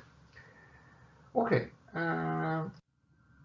let's say what Petronian says about aesthetic experience. Okay, here is actually a findings in my article. You can see in the right side. Petronian says, in some instances, he says something like, formalist. He says that a spectator should contemplate on the work of art, or intuition, objective vision is required to realize the pure beauty as truth, as Bell, for example, called it ultimate reality. Or he just explicitly refers to the Schopenhauerian notion, disinterested contemplation, or like formalist Clyde Mondrian holds that universal beauty can only be experienced in the moment of ecstasy and contemplation, and that spectators should contemplate on pure forms as an end in itself, following what Kant and Schopenhauer said. So, as you can see in the left pane, actually, he says something very, very close to what Formal is saying, or a unilateral approach, or using perception for the aesthetic experience. However, after analyzing his writings and what he said and his quotes, it appears that it is very clear that what is said in favor or as proponents of the formalist is aesthetic attention or aesthetic attitude rather than an experience. But in some other cases, when we analyze Petronian's writing, he also says that in the right pane or right column, he considers very important role for cognitive faculties of mind or aesthetic experience, especially intellect or emotions. Pure intuition or objective vision is composed of intellect and emotion for him, and he holds that spectators perceive a work of art through feelings, and then what is perceived became clear through intellect, and it is dependent by reason and recognized by spirit or consciousness. It is important that we know that Petronian considers no role for imagination, as Goldman said. Out of the four faculties, Goldman says perception, cognition, imagination, and emotions. He considers no role for imagination, or what he called fantastic feelings. So we find that Petronians, like recent argument of Goldman, consider a pluralistic approach to aesthetic experience. Okay. Here's my conclusion. I just illustrated to make it easier to understand. As you can see, both Goldman's pluralistic approach and Petronian's pluralistic approach, they are both pluralistic, and both says that the aesthetic attention, not aesthetic experience, is intuitive. Okay, it is based on the disinterested contemplation of the work of art and formal elements. But the aesthetic experience for both of them is pluralistic, except that Petronians considered normal for imagination actually, so it wasn't important. But when we read the Pitmondrian's writings through lens of the Goldsman pluralistic approach, we find that it is very, very similar to Goldsman rather than to the formalist, as it was discussed a lot before. So we come to the new conclusion that Pitmondrian's main argument on aesthetic experience is closer, or most closest to actually to the pluralistic approach of Goldman rather than the formalist like Greenberg or Roger Fry, Greiber. Although he created, Pitmondrian created his art on that area when Roger Fry and Greiber, published their work on formalism, but his attitude toward the aesthetic experience is pluralistic. So here's what I found in my article, and I really appreciate your attention. I have to make it short because it should be around 50 minutes. I think it's 18 minutes now. Thanks for your attention. I am Dr. Ali Fallazadeh, as I said in the beginning, postdoctoral research fellow in Al Zahra University under the host supervisor, Associate Professor Dr. Zahra Rahbanian, Faculty of Art, Department of Artistic Research, Al Zahra University, Tehran, Iran. Okay, bye.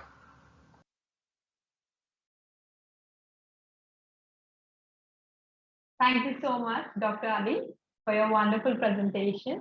It was quite interesting. Would you like to add something here? Yeah, I think I just want to add thanks so much for, I really appreciate for this platform, for this conference that allows me to share my knowledge. I know maybe my topic is not about, maybe my topic is a bit different from the other topics. It's all about economics, education and health or science. But I think it was, art is very, interesting for everyone, right? It's not only for artists actually. So the aesthetics is to help us to see the world differently, through a different lens, through a different aesthetic lens, right? And I think that in my presentations, I have to make it short because it told me it's about 15 minutes. I try to illustrate everything, all the concepts to make it easier to understand. I do this because I'm graphic designer actually. And I think a picture, talks, words, thousand words, right? That's why, I try to make it to illustrate it. And yeah, the main thesis of my, in a word, the main points of my article, in my presentation is that even when we look at the modern artwork, which is devoid of all representational expressive contents, we should use all our mental faculties, not only look at the formal elements, right? Cognition, you should use our previous knowledge or emotion that we have, right?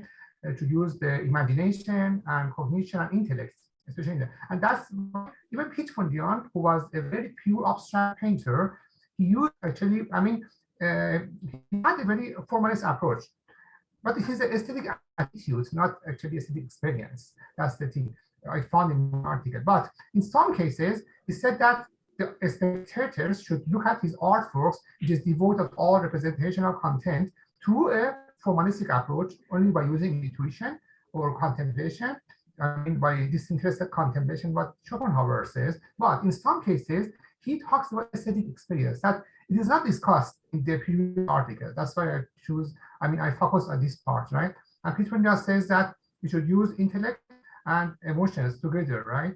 And he called it pure intuition in his article. I don't want to make it long because maybe it's out of the patience of all the participants here, but here's my main point, and I believe that it was, maybe useful for the, I hope it's useful for all the attendees here.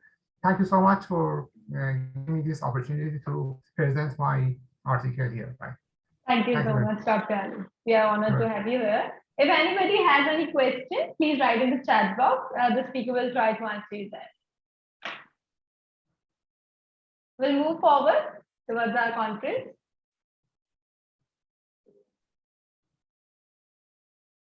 Next up, we have our presenter, Ma'am Kritinal, in the Department of Cultural Management, Graduate School, Chulalongkorn University, Bangkok, Thailand. Topic is domestic customer perceived value towards Thai cultural products. You may also read her abstract. We'll now see the video.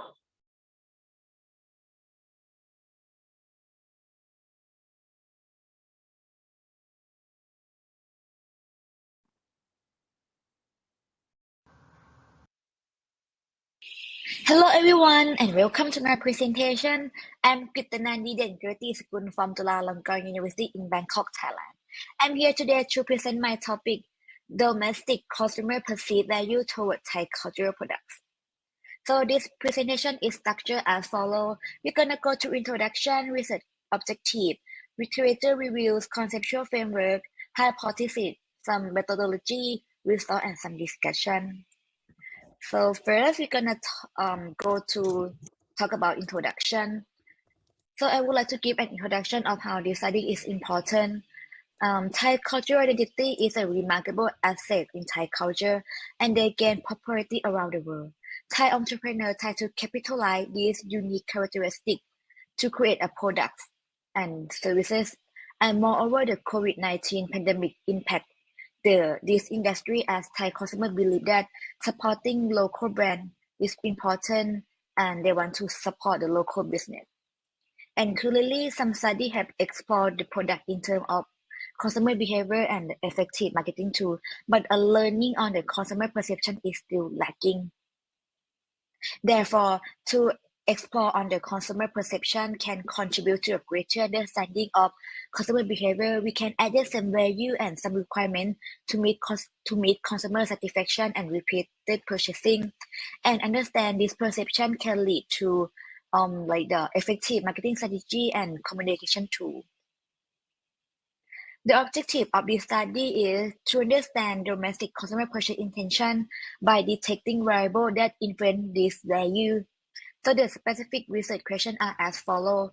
What value of Thai cultural products are perceived as the most important by domestic consumers? How do domestic consumers evaluate the products, the values on each dimension? Is perceived value related to purchase intention and customer satisfaction? And are there any relationship between demographic factor, customer segment, and perceived value? And next is a review of related literature reviews.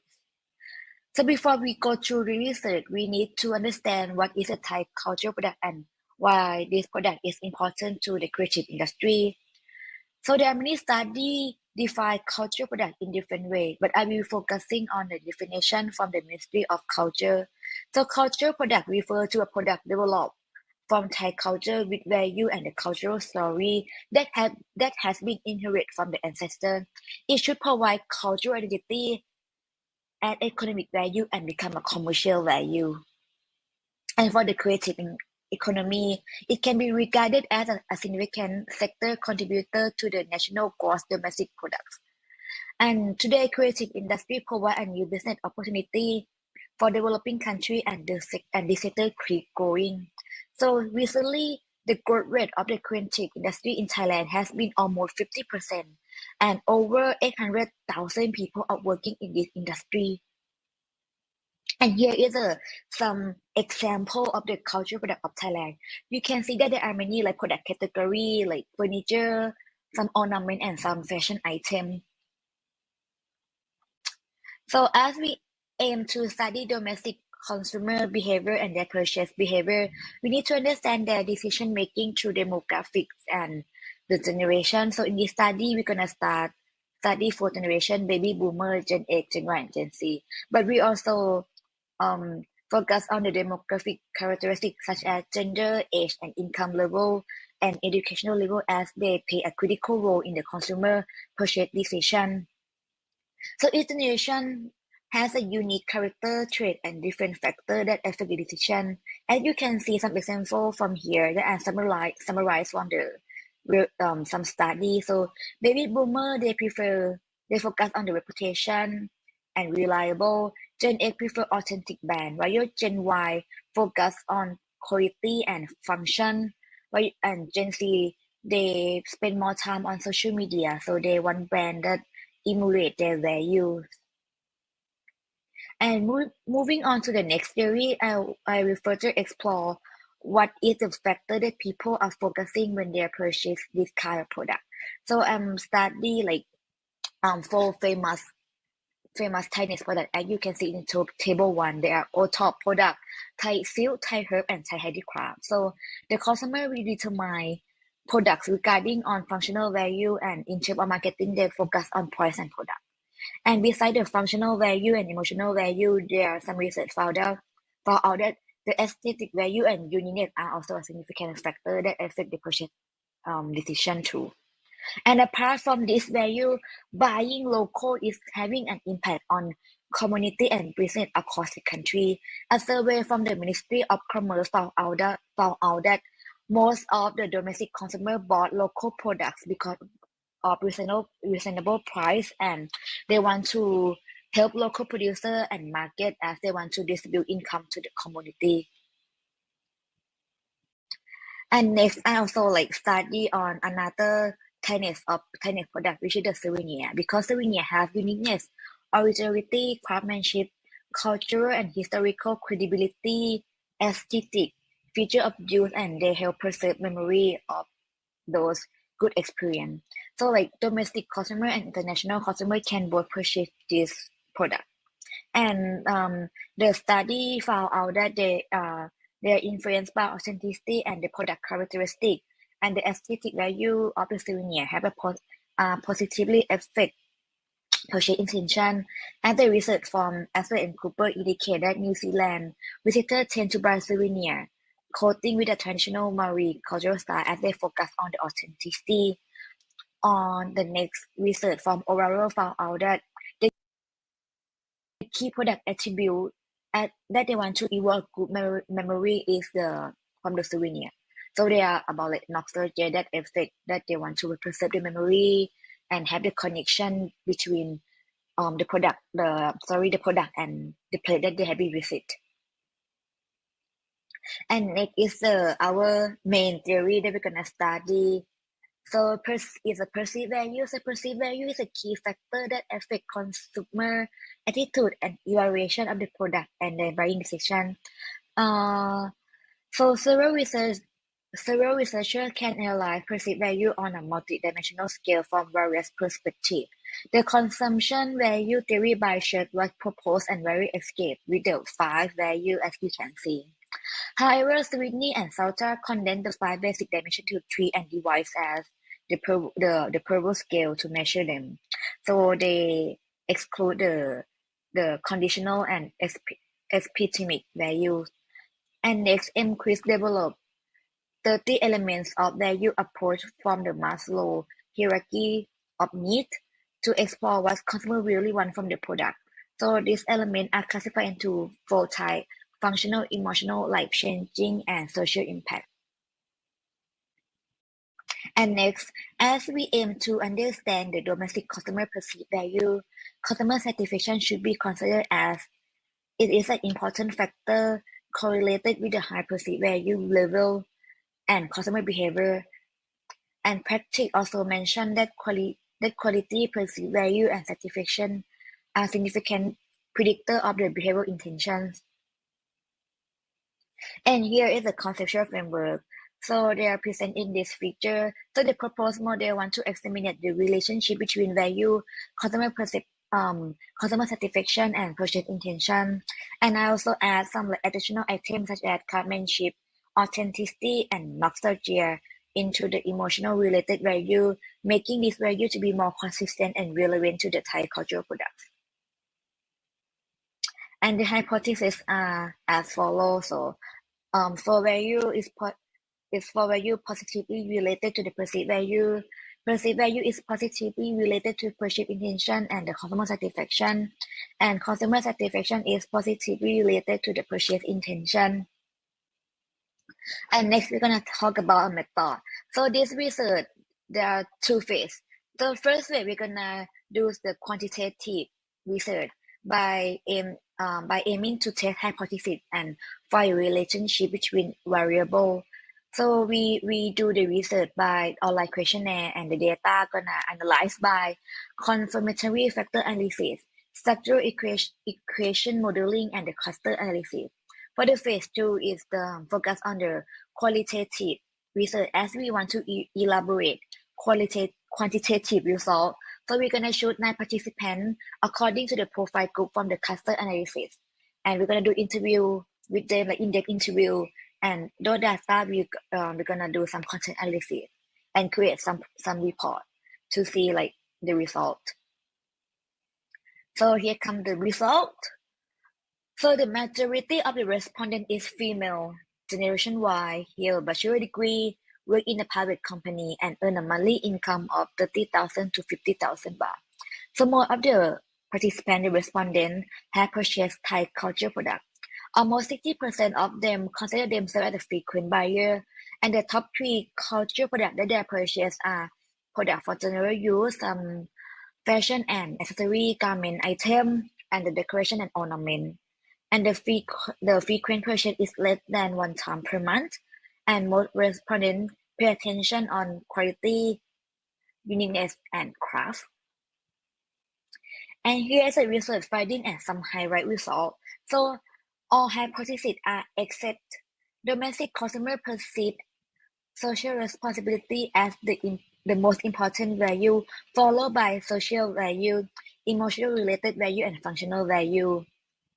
And domestic consumer mostly evaluate Thai culture product based on the functional value with the highest overall mean score. And for the quantitative result, based on the demographic factor, the highlight result are male perceived functional, emotional related, and social responsibility less than LGBTQ and female. The younger people perceive social value less than older people. While the level income didn't affect anything, people perceive all values similarly. And people with the purchase experience perceive functional value, emotional related value, and social responsibility more than people with no purchase experience. And frequent buyer perceive social value higher than non-frequent buyer. And for the cluster analysis, as we do some analysis, so there are 3 customer groups. Group 1, they are the largest group with the 40%, so they are focused on uniqueness, craft, and authenticity. Most of them are male, older people and higher income. Group 2, they are focused on uniqueness, craft, and appearance. Most of them are LGBTQ, less than 25 years old and less income. Group 3 is focused on pride, usability, and quality. Most of them are female and Generation Y with the income of 30 to 50,000 baht. And the next highlight is Group 1 perceive social value higher than Group 3. Group 2 perceive emotional related value than other group. And here is some result from the qualitative research. So as I do some interview with them, so most of the factors that they mentioned during the interview are consistent with the quantitative research from the previous that have been mentioned. And next is about the conclusion. So I would like to highlight again that all hypotheses are accepted, and there are some significant discovery that I would like to mention is social value are the most negligible value that people evaluate, but people are highly perceived. It can interpret that people want to perceive it more, want to express it more, but right now it's hardly to perceive. While your functional value, people can evaluate it easily based on their feature, based on their experience, but sometimes those products is not practical, so that's why it's hardly to perceive this value. And here is some implication that I would really like to mention. So the combination of value can help define and initiate practical marketing tool and communication plan, action and some message sent to consumers should be sincere and should show that they are really help the local producer, the local business. Creating campaign can help to can help to promote the product too, and you can organize some event to gather a like-minded group people. Using KOL could be helpful too. And product feature and function should be developed together with appearance to gain customer satisfaction and lead to repurchase in the future. Technology and innovation could be added to improve the product quality and usability. The product design should be more contemporary and unisex. Adjusting price to be more reasonable and focus on distribution channel could be a better way to you can go to e-commerce. And next is about the communication. So communication could play a significant role between the producer and the customer.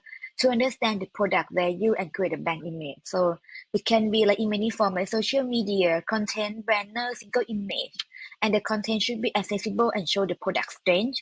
And two-way communication can help improve customer relationship and trust, and they can do it by conveying the message of make by Thai. And the government or relevant agency can help promote local business and support local producer by help them communicate with their target customer. And lastly, the producer can utilize the cluster analysis results to improve their business. Like a local producer who target the female or younger generation can focus on develop function and design together, and creating a brand could be the business next objective to achieve. So here is all my presentation, and thank you for your attention. Thank you. Bye bye.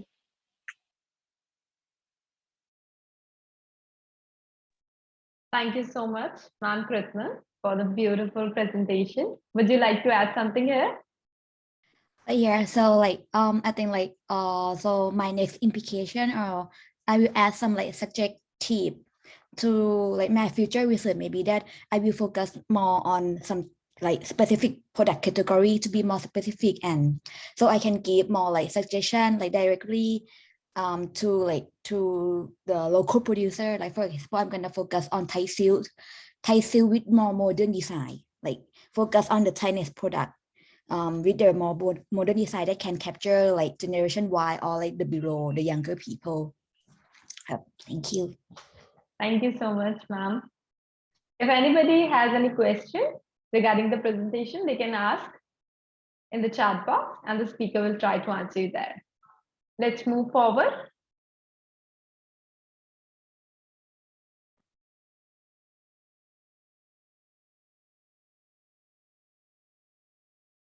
Next up, we have our next presenter, Ma'am Anjul, Bandung Institute of Technology, Jakarta, Indonesia. Topic is proposed business strategy for carbon ethics to achieve financial and non-financial sustainability as social enterprises. You may also read her abstract.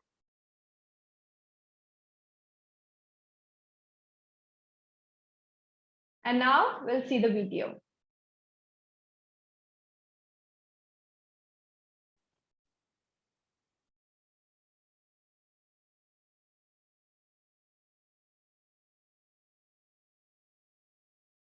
Good day.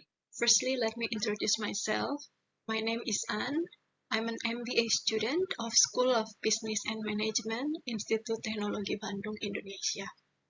Today, in this conference, I would like to share about my research project with title Proposed Business Strategy for Carbon Ethics to Achieve Financial and Non-Financial Sustainability as Social Enterprise.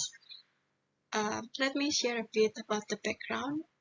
Indonesia is a well-respected country with largest economy in Southeast Asia and fourth highest population in the world.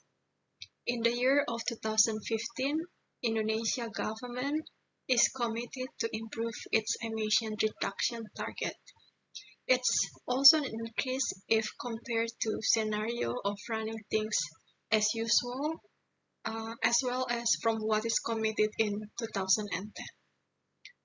Meanwhile, blue carbon ecosystem can store up to 10 times more carbon than terrestrial forests, giving them a pivotal role in addressing the climate crisis.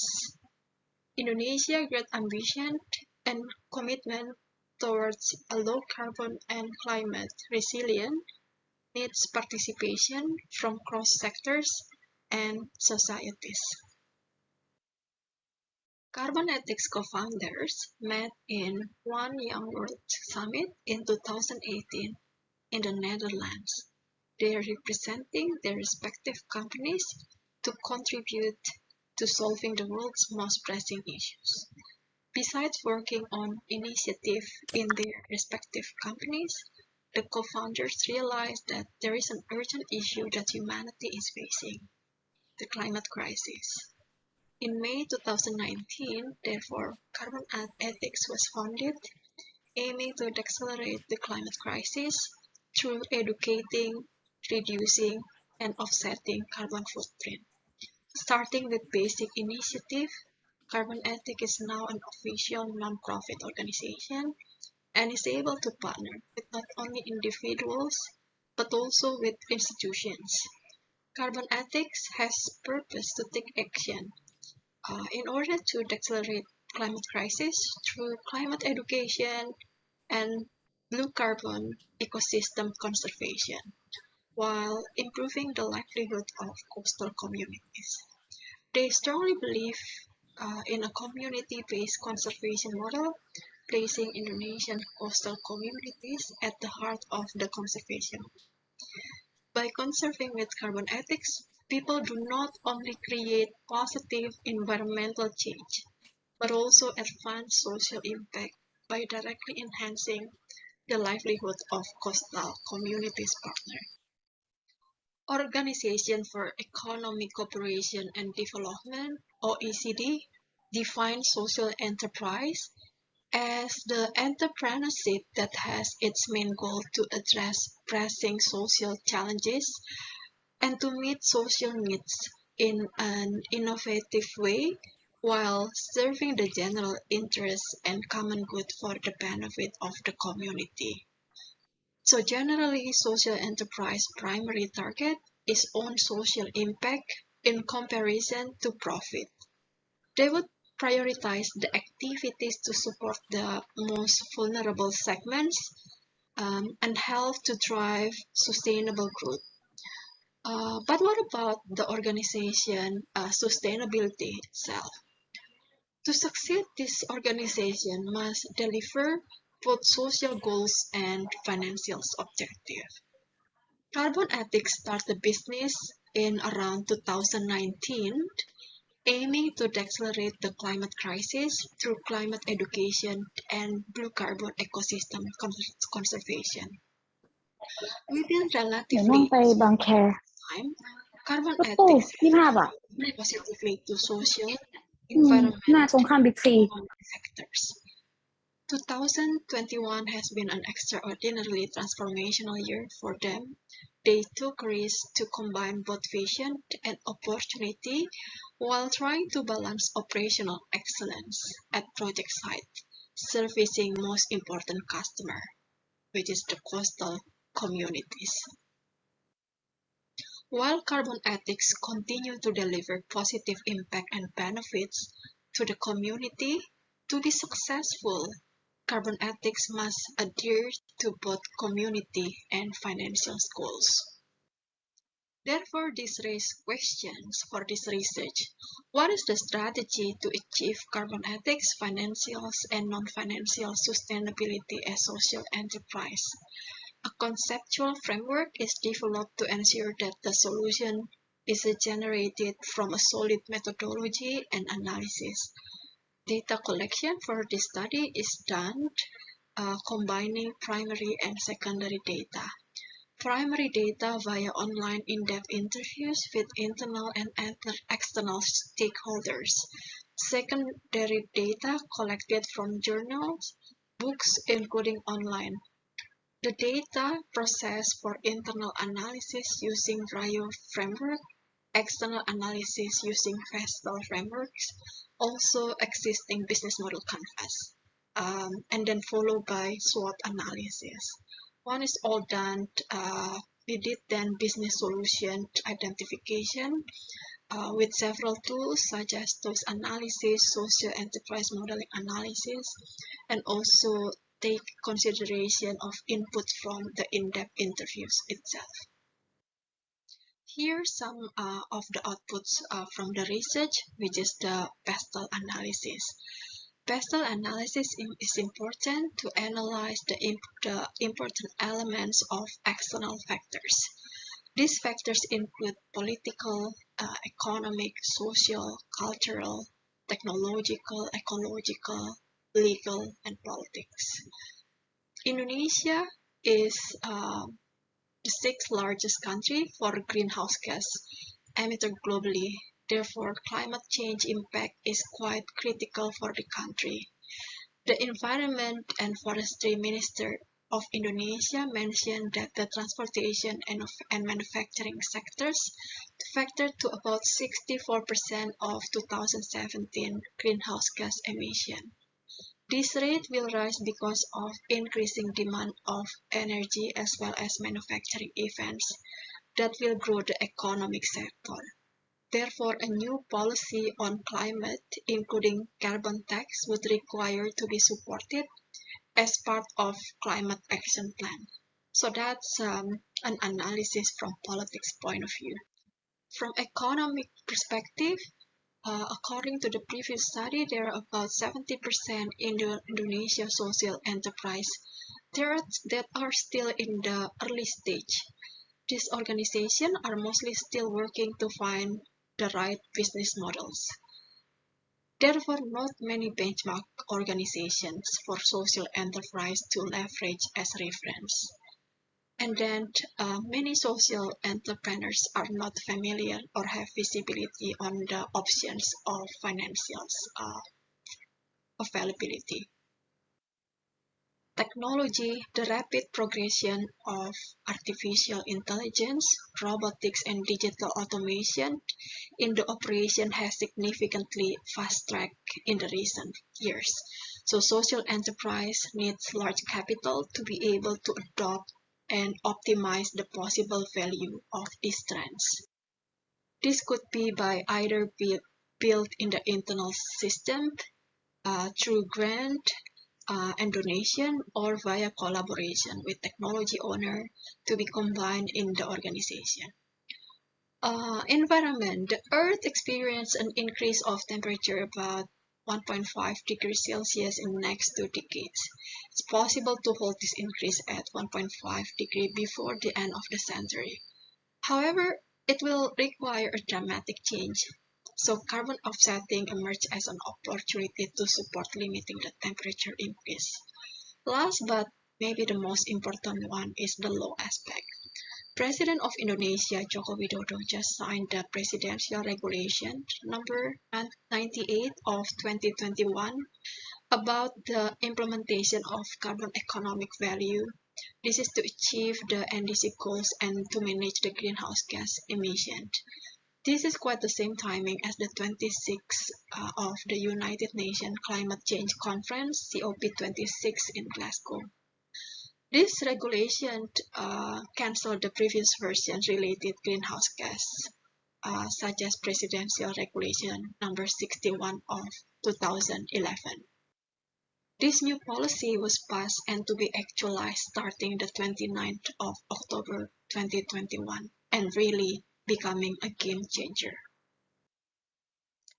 The other outputs that I want to share is the business model canvas components to enhance as a proposal to improve the business strategy and deliver both financials and non-financials objective.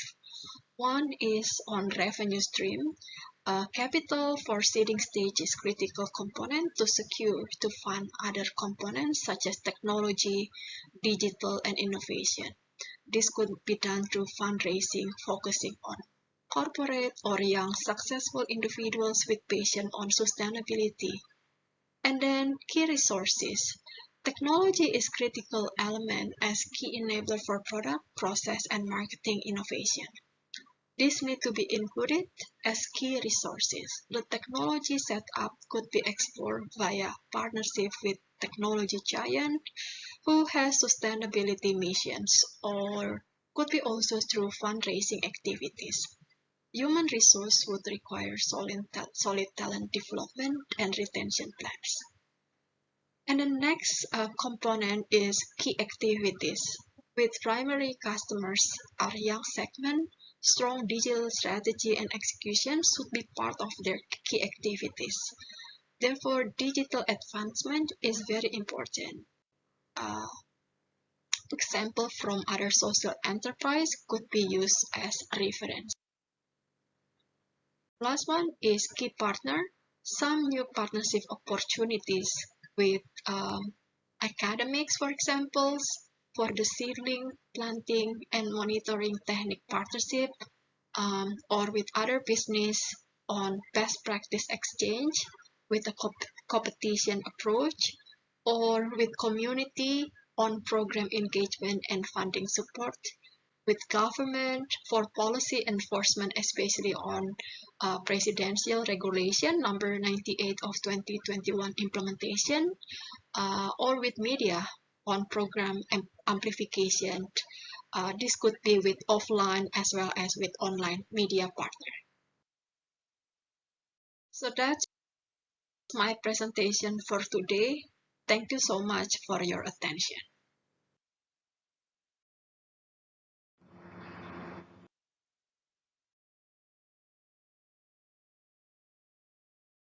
Thank you so much, ma'am Annie, for the beautiful presentation. Would you like to add something here? No, I just want to say thank you for the time and opportunity to share my projects. Thanks again. Welcome, ma'am Anne.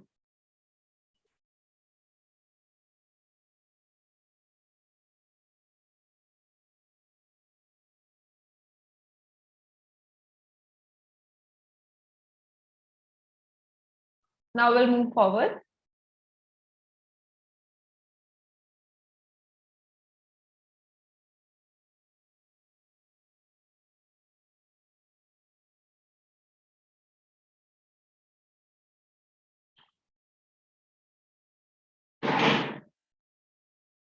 Next presenter, we have Ma'am Thuzalin, Faculty of Economics, Khon Kaen University, Thailand.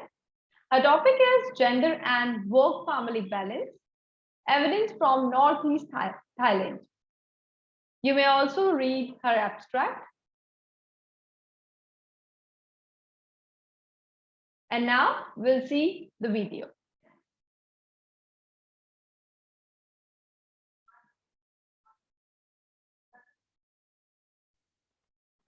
Hello everyone, welcome to my presentation. My name is Thuzalin. I am a master student of Faculty of Economics, Khon Kaen University in Thailand. Today I would like to present about my presentation title is Genders and Work Family Balance, Evidence from Northeast Thailand. Our presentation is following into their 5 main parts. The first one is introduction and literature review, methodology, research analysis, and the last one is conclusion part. In the introduction part here, first of all, I would like to present about our study background. In 2012, male labor force employed over 7 million people and female labor force employed nearly about 6 million people in Northeast Thailand. In 2021, male labor force employed over 5 million people and female labor force employed over 4 million people. So males are more than female working members in Northeast Thailand. According to their data, males and female labor force employed are both declining. However, we can see visible that female labor force employees nearly half of their labor force employed in Northeast Thailand. Female labor force participation due to their career aspiration and educational achievement, so we must pay attention to their female labor force participation impacts. Females are not only in increasing family income, but also their primary or secondary income for their family health, giving rise to negative consequences. Because of female health traditionally being limited to their domestic tasks, such as household chores, caring about to their children, parents, and grandparents. However, regardless of their employment level, female continues to prioritize household responsibility. Due to their family demand overload, female will face work-family conflicts arise when work responsibility prevents one from satisfying family responsibility. In this slide, I would like to present our paper significant of the study.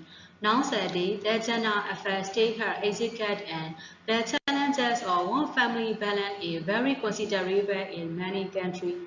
Work-family balance affects worker well-being and performance. Work-family balance affects different across genders and Gender differences in work family balance reveals other determinants of work family balance.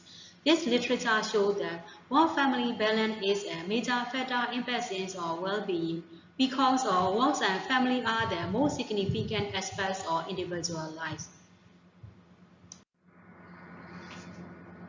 Our research objective is to explore the difference between across genders and work family balance in the situations of Northeast Thailand through questionnaires and interviews.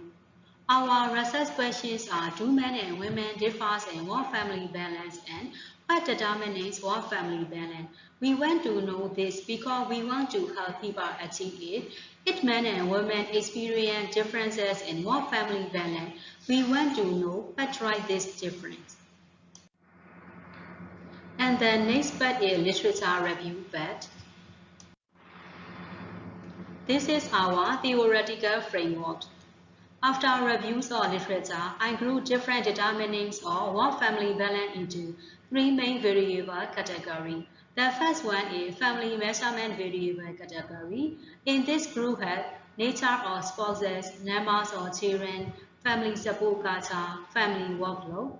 And the next category has organizational variable category. In this group has supervisor support, co-worker support, organizational culture, and working hour variable. The last one category is demographic variable category. In this group had age, gender, marital status, personal attributes. All of these variables are leading to the resulting of work-family balance. And then next part is methodology part. We use the method in both quantitative and qualitative analysis. In this part here, I would like to present qualitative analysis part. The survey result method is used in qualitative, which means that this information is acquired through a well-designed structured questionnaires, and this approach helps to purpose and intention along the result question and guide. And we use the sample size is 237. Our target population is actually working age adult population 25 years and over. And then when we run the regression model, we remove to the text set and we collect to the survey period time was February to May 2022. This is our questionnaire design. All of these indicators focus on 6 points like a scheme. In this slide head, I would like to present data collection part. Research assistant assigned to get responded and we collect to the online questionnaire survey conducted by Google Form and shared with responded by email in Northeast Thailand. We use 15 independent variables and 10% per variable regression with continuous data according to their literature. And the next part is data analysis part. We use the econometric model, a linear regression model, because we want to find out the work family balance and gender effects. We use the female indicator is binary indicator. The coefficient is the differences in work family balance between males and female, especially work family balance of female minus that of males on average. If we run the regression model, if we will get positive coefficient indicated that female has a high levels of work family balance than male. If we will get minus coefficient indicated that female has a low levels of work family balance than male. If we run the regression model, if it is insignificant, at that time we adapt to those control variables. Our control variables are 15 independent variables. In this time, we have next argument regression this morning. The coefficient for the male-female differences in work family balance when all control variables are constant. If it is insignificant after all control variables are added and then male-female difference is accounted for by the control variables. If it is significant, then male-female difference is driven by other factors not accounted for in this model. Their source or different remain a topic for future work. And the next part is qualitative analysis part. A qualitative test for interview with 7 respondents, unique studies in Northeast Thailand. Our target population is full-time salary worker at the workplace and businessmen. We developed 20-minute interview who indicated their respondent, their personality characteristic, care responsibility, work condition, family conditions, and organizational policy and willingness to be interviewed. The questionnaire were organized according to the 3 categories: work condition, family conditions, and well-being. And the next part is result analysis part. In this table shows the summary statistics on demographic profiles of respondents in Northeast Thailand, such as age, marital status, education, occupation, monthly income, working hours, and numbers of children. And then in this table shows the overall work family balance on average is 4.76, and then male is higher, female work family balance on average. In this table shows that married, non-married, and related to their overall work family balance on average. We might expect that marriage to be associated with more household responsibility. That's why low levels of work family balance. But in this data shows that marriage is mostly associated with higher work family balance. It is true for both males and females. In this slide, I would like to present our questionnaire result. In modern state show that when we adapt to their all control variable, height, age, marriage, care total, monthly income, work hour, family support, supervisor support, co-worker support, organization culture, agreeableness, neurotourism, extraversion, conscientiousness, openness, all of those control variable we adapt to their in this modern set. In this time, monthly income, family support, extraversion, and organization culture variables are associated with higher work family balance. And then last column shows that male-female separately affects our work family balance. For female, family support, organization culture, and extraversion variables are significantly associated with high work family balance.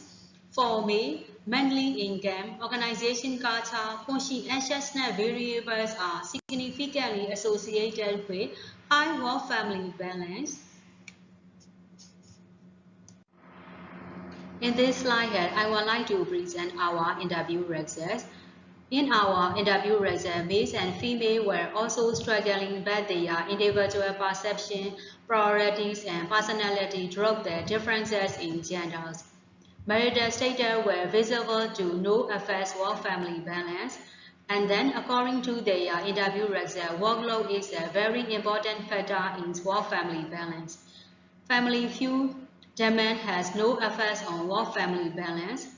And then, according to their interview results, co-worker support, supervisor support, organizational support, and family were better able to find work family balance. This is our conclusion part. In conclusion part, we had no conclusive evidence of gender differences. Marriage and household responsibility don't seem to affect female differently than male. However, we find that work family balance is driven by 7 different factors across genders. Income must be more work family balance for male than female. We discovered that family member support and mutual understanding are affected to work family balance for female. Extraversion is associated with higher work family balance among female, while conscientiousness is so for male. And we found that organizational culture regarding family responsibility is more crucial than supervisors and co-workers is driving work family balance for both genders.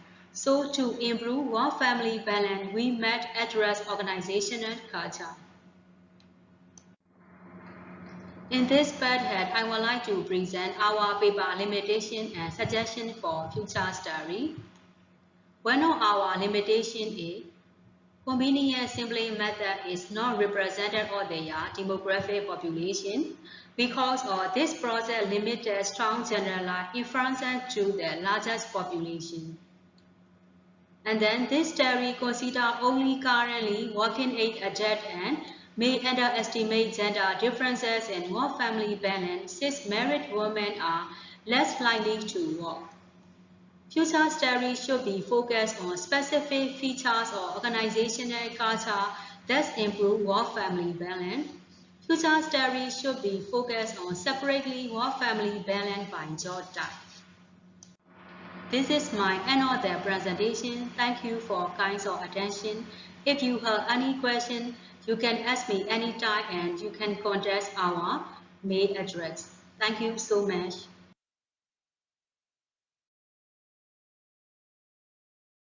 Thank you so much, ma'am Tuzalin. It was a wonderful video.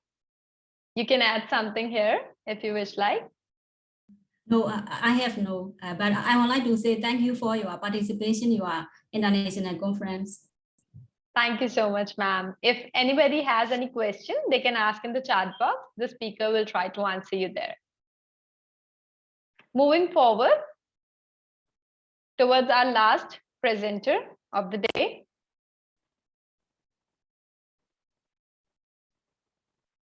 Ma'am Paulina Dubas, Department of Management Theory, Warsaw School of Economics, Poland. Her topic is self-management in the spotlight of Mbti. You may also read her abstract. We'll now see the video.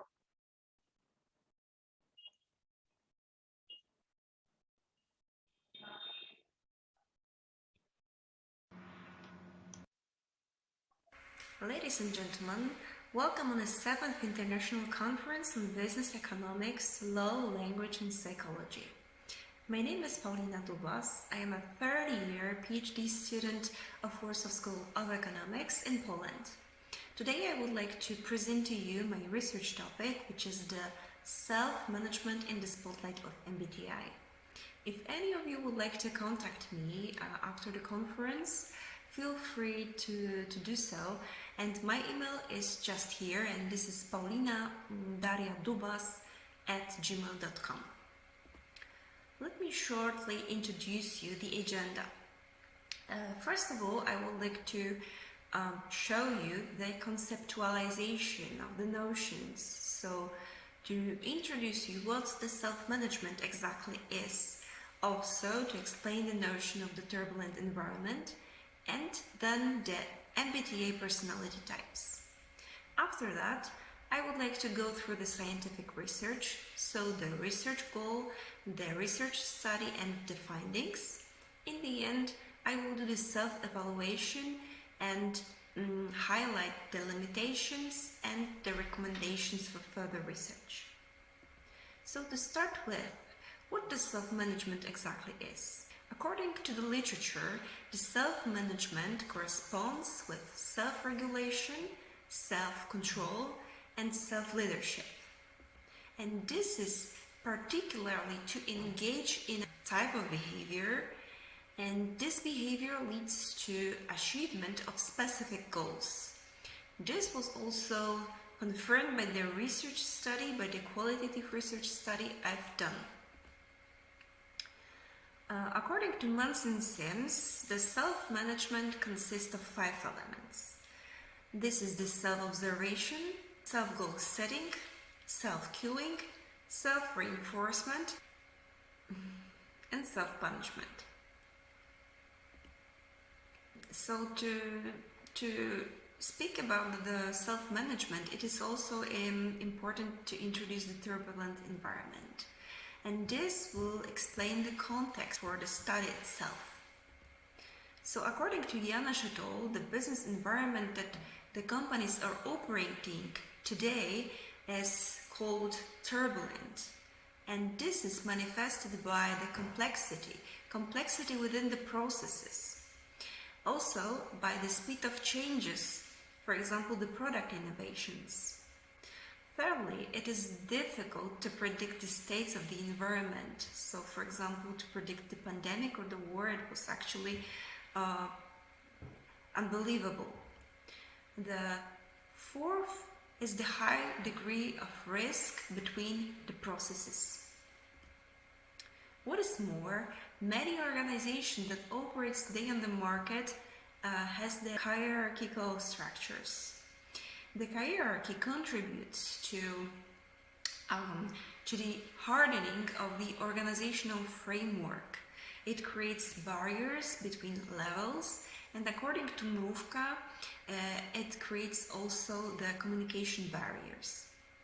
Nevertheless, in 1972, Mintzberg already noticed that the more dynamic the environment is, the more organic or the centralized the structure should be.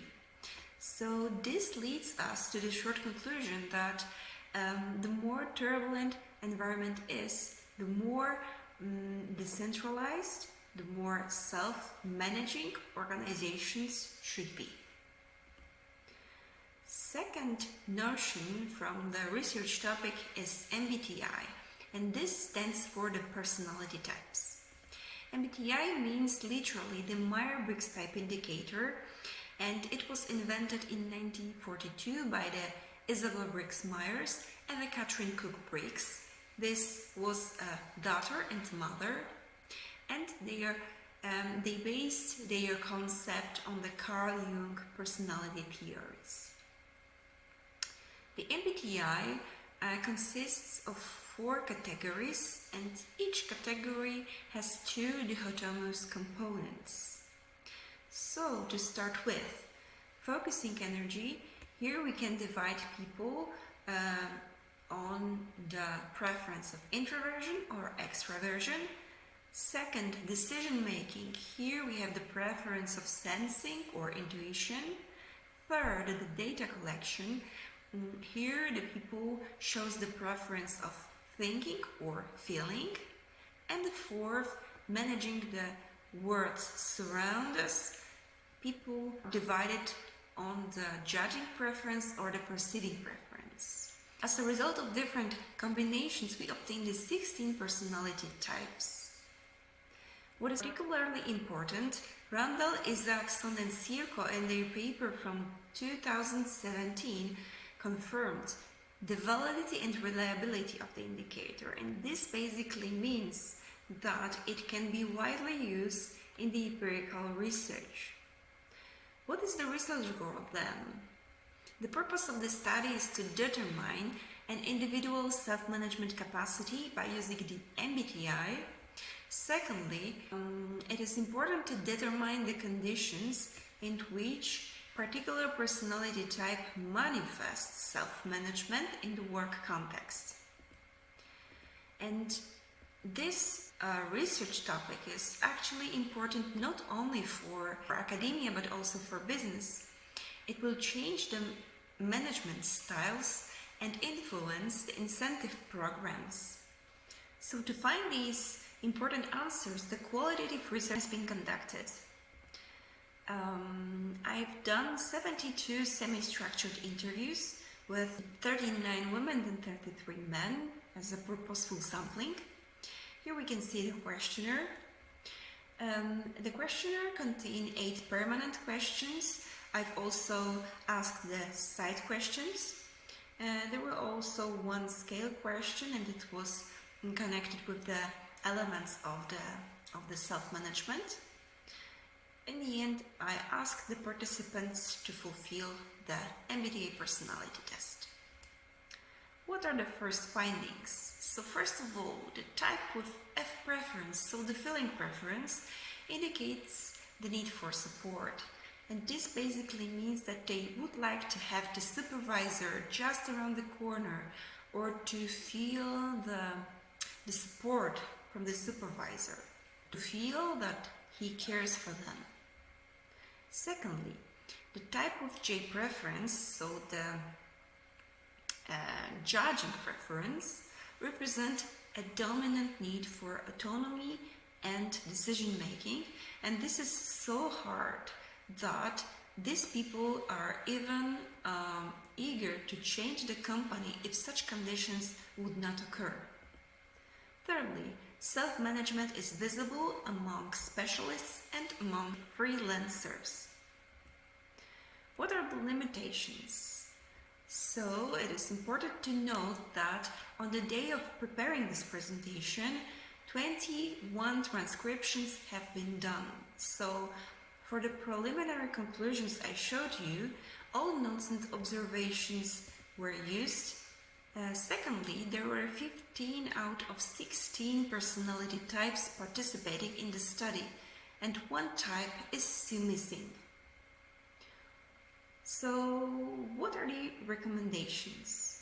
First of all, it is very profound to finish the transcriptions and analysis of the qualitative study. Then the quantitative study should be conducted to verify the preliminary results. Here are the references. And that's all.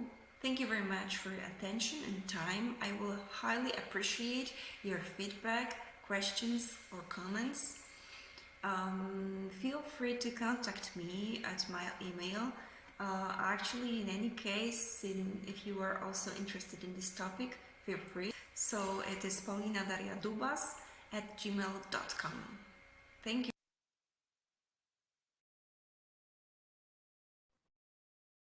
Thank you so much, Ma'am Paulina. It was a wonderful video. Would you like to add something here? I would like to thank you for participating in this conference. Plus, I would like to say that I'm really impressed and I appreciate the international character of the conference. So it's very, very nice. Thank you. Thank you so much, Ma'am Paulina. We are honored to have you here.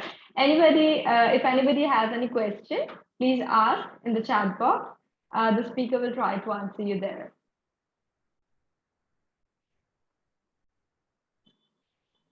So you have to say something very short. Yes, Dr. Ali, please go ahead. Can I say? Okay. I really appreciate, this topic was very interesting to me because as a graphic designer, I designed an infographic for Carl Jung's personality types. And when I saw, suddenly I said I was out a bit, I have to go for just some moment. But when I saw the moment, it grabbed my attention because this theory is very, very practical. You can write, a lot of articles about it, and yeah, because I made an infography about it a few years ago in graphic design, and it's very, very interesting, and it can be used in different fields, not only in psychology, team management, focus groups, everything you can see. You can imagine in the business administration, MBA, and courses it can be taught. And it's very, very, diverse field, actually. Yeah. I appreciate your, I'm really interested in your topic, and yeah, I wrote your name, by the way, so maybe later I can find you in the academia or somewhere to share our ideas, because I have some ideas about this topic, this theory. Thank you very much. Thank you very much. Thank you very much. I will appreciate it. Thank you.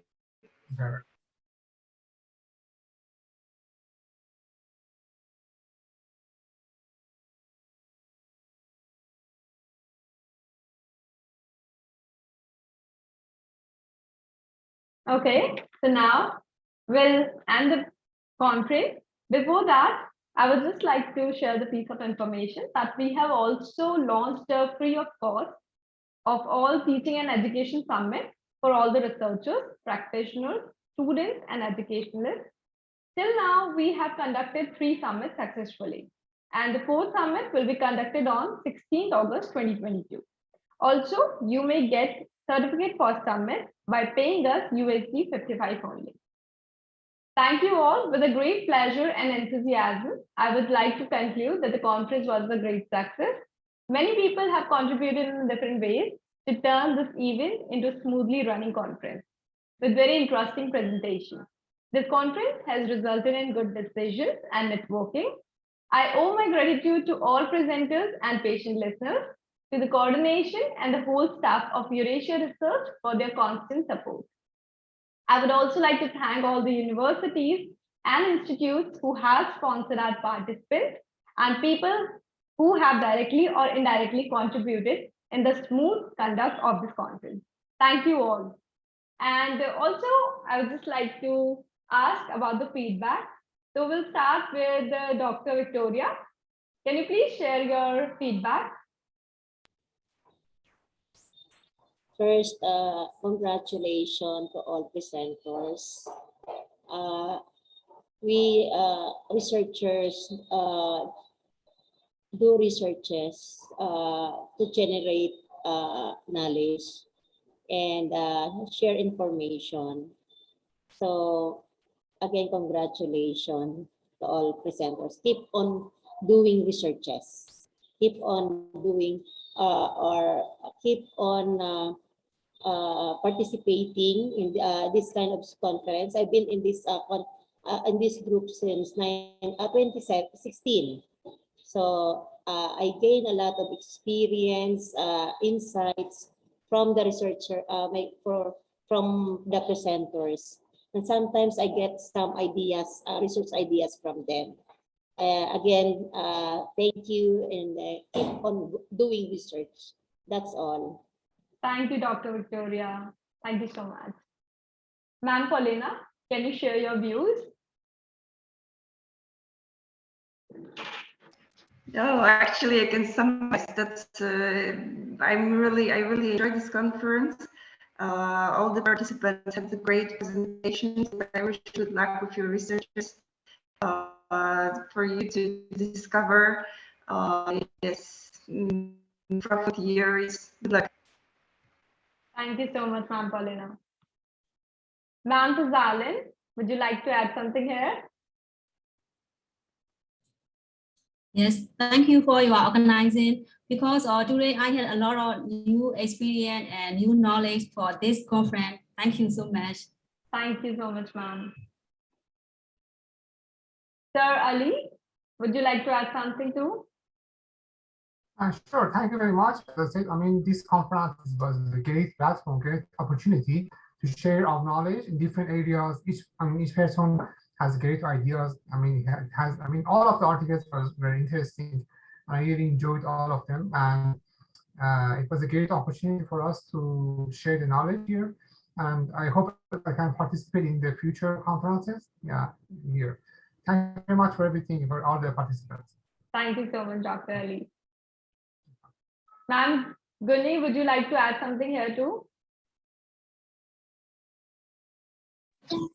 Yeah, so actually this is my first time to join the conference. So I like your organizing, and thank you for everyone to participate here and share your knowledge. So thank you so much.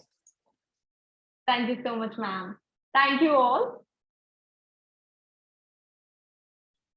And bye-bye, everyone.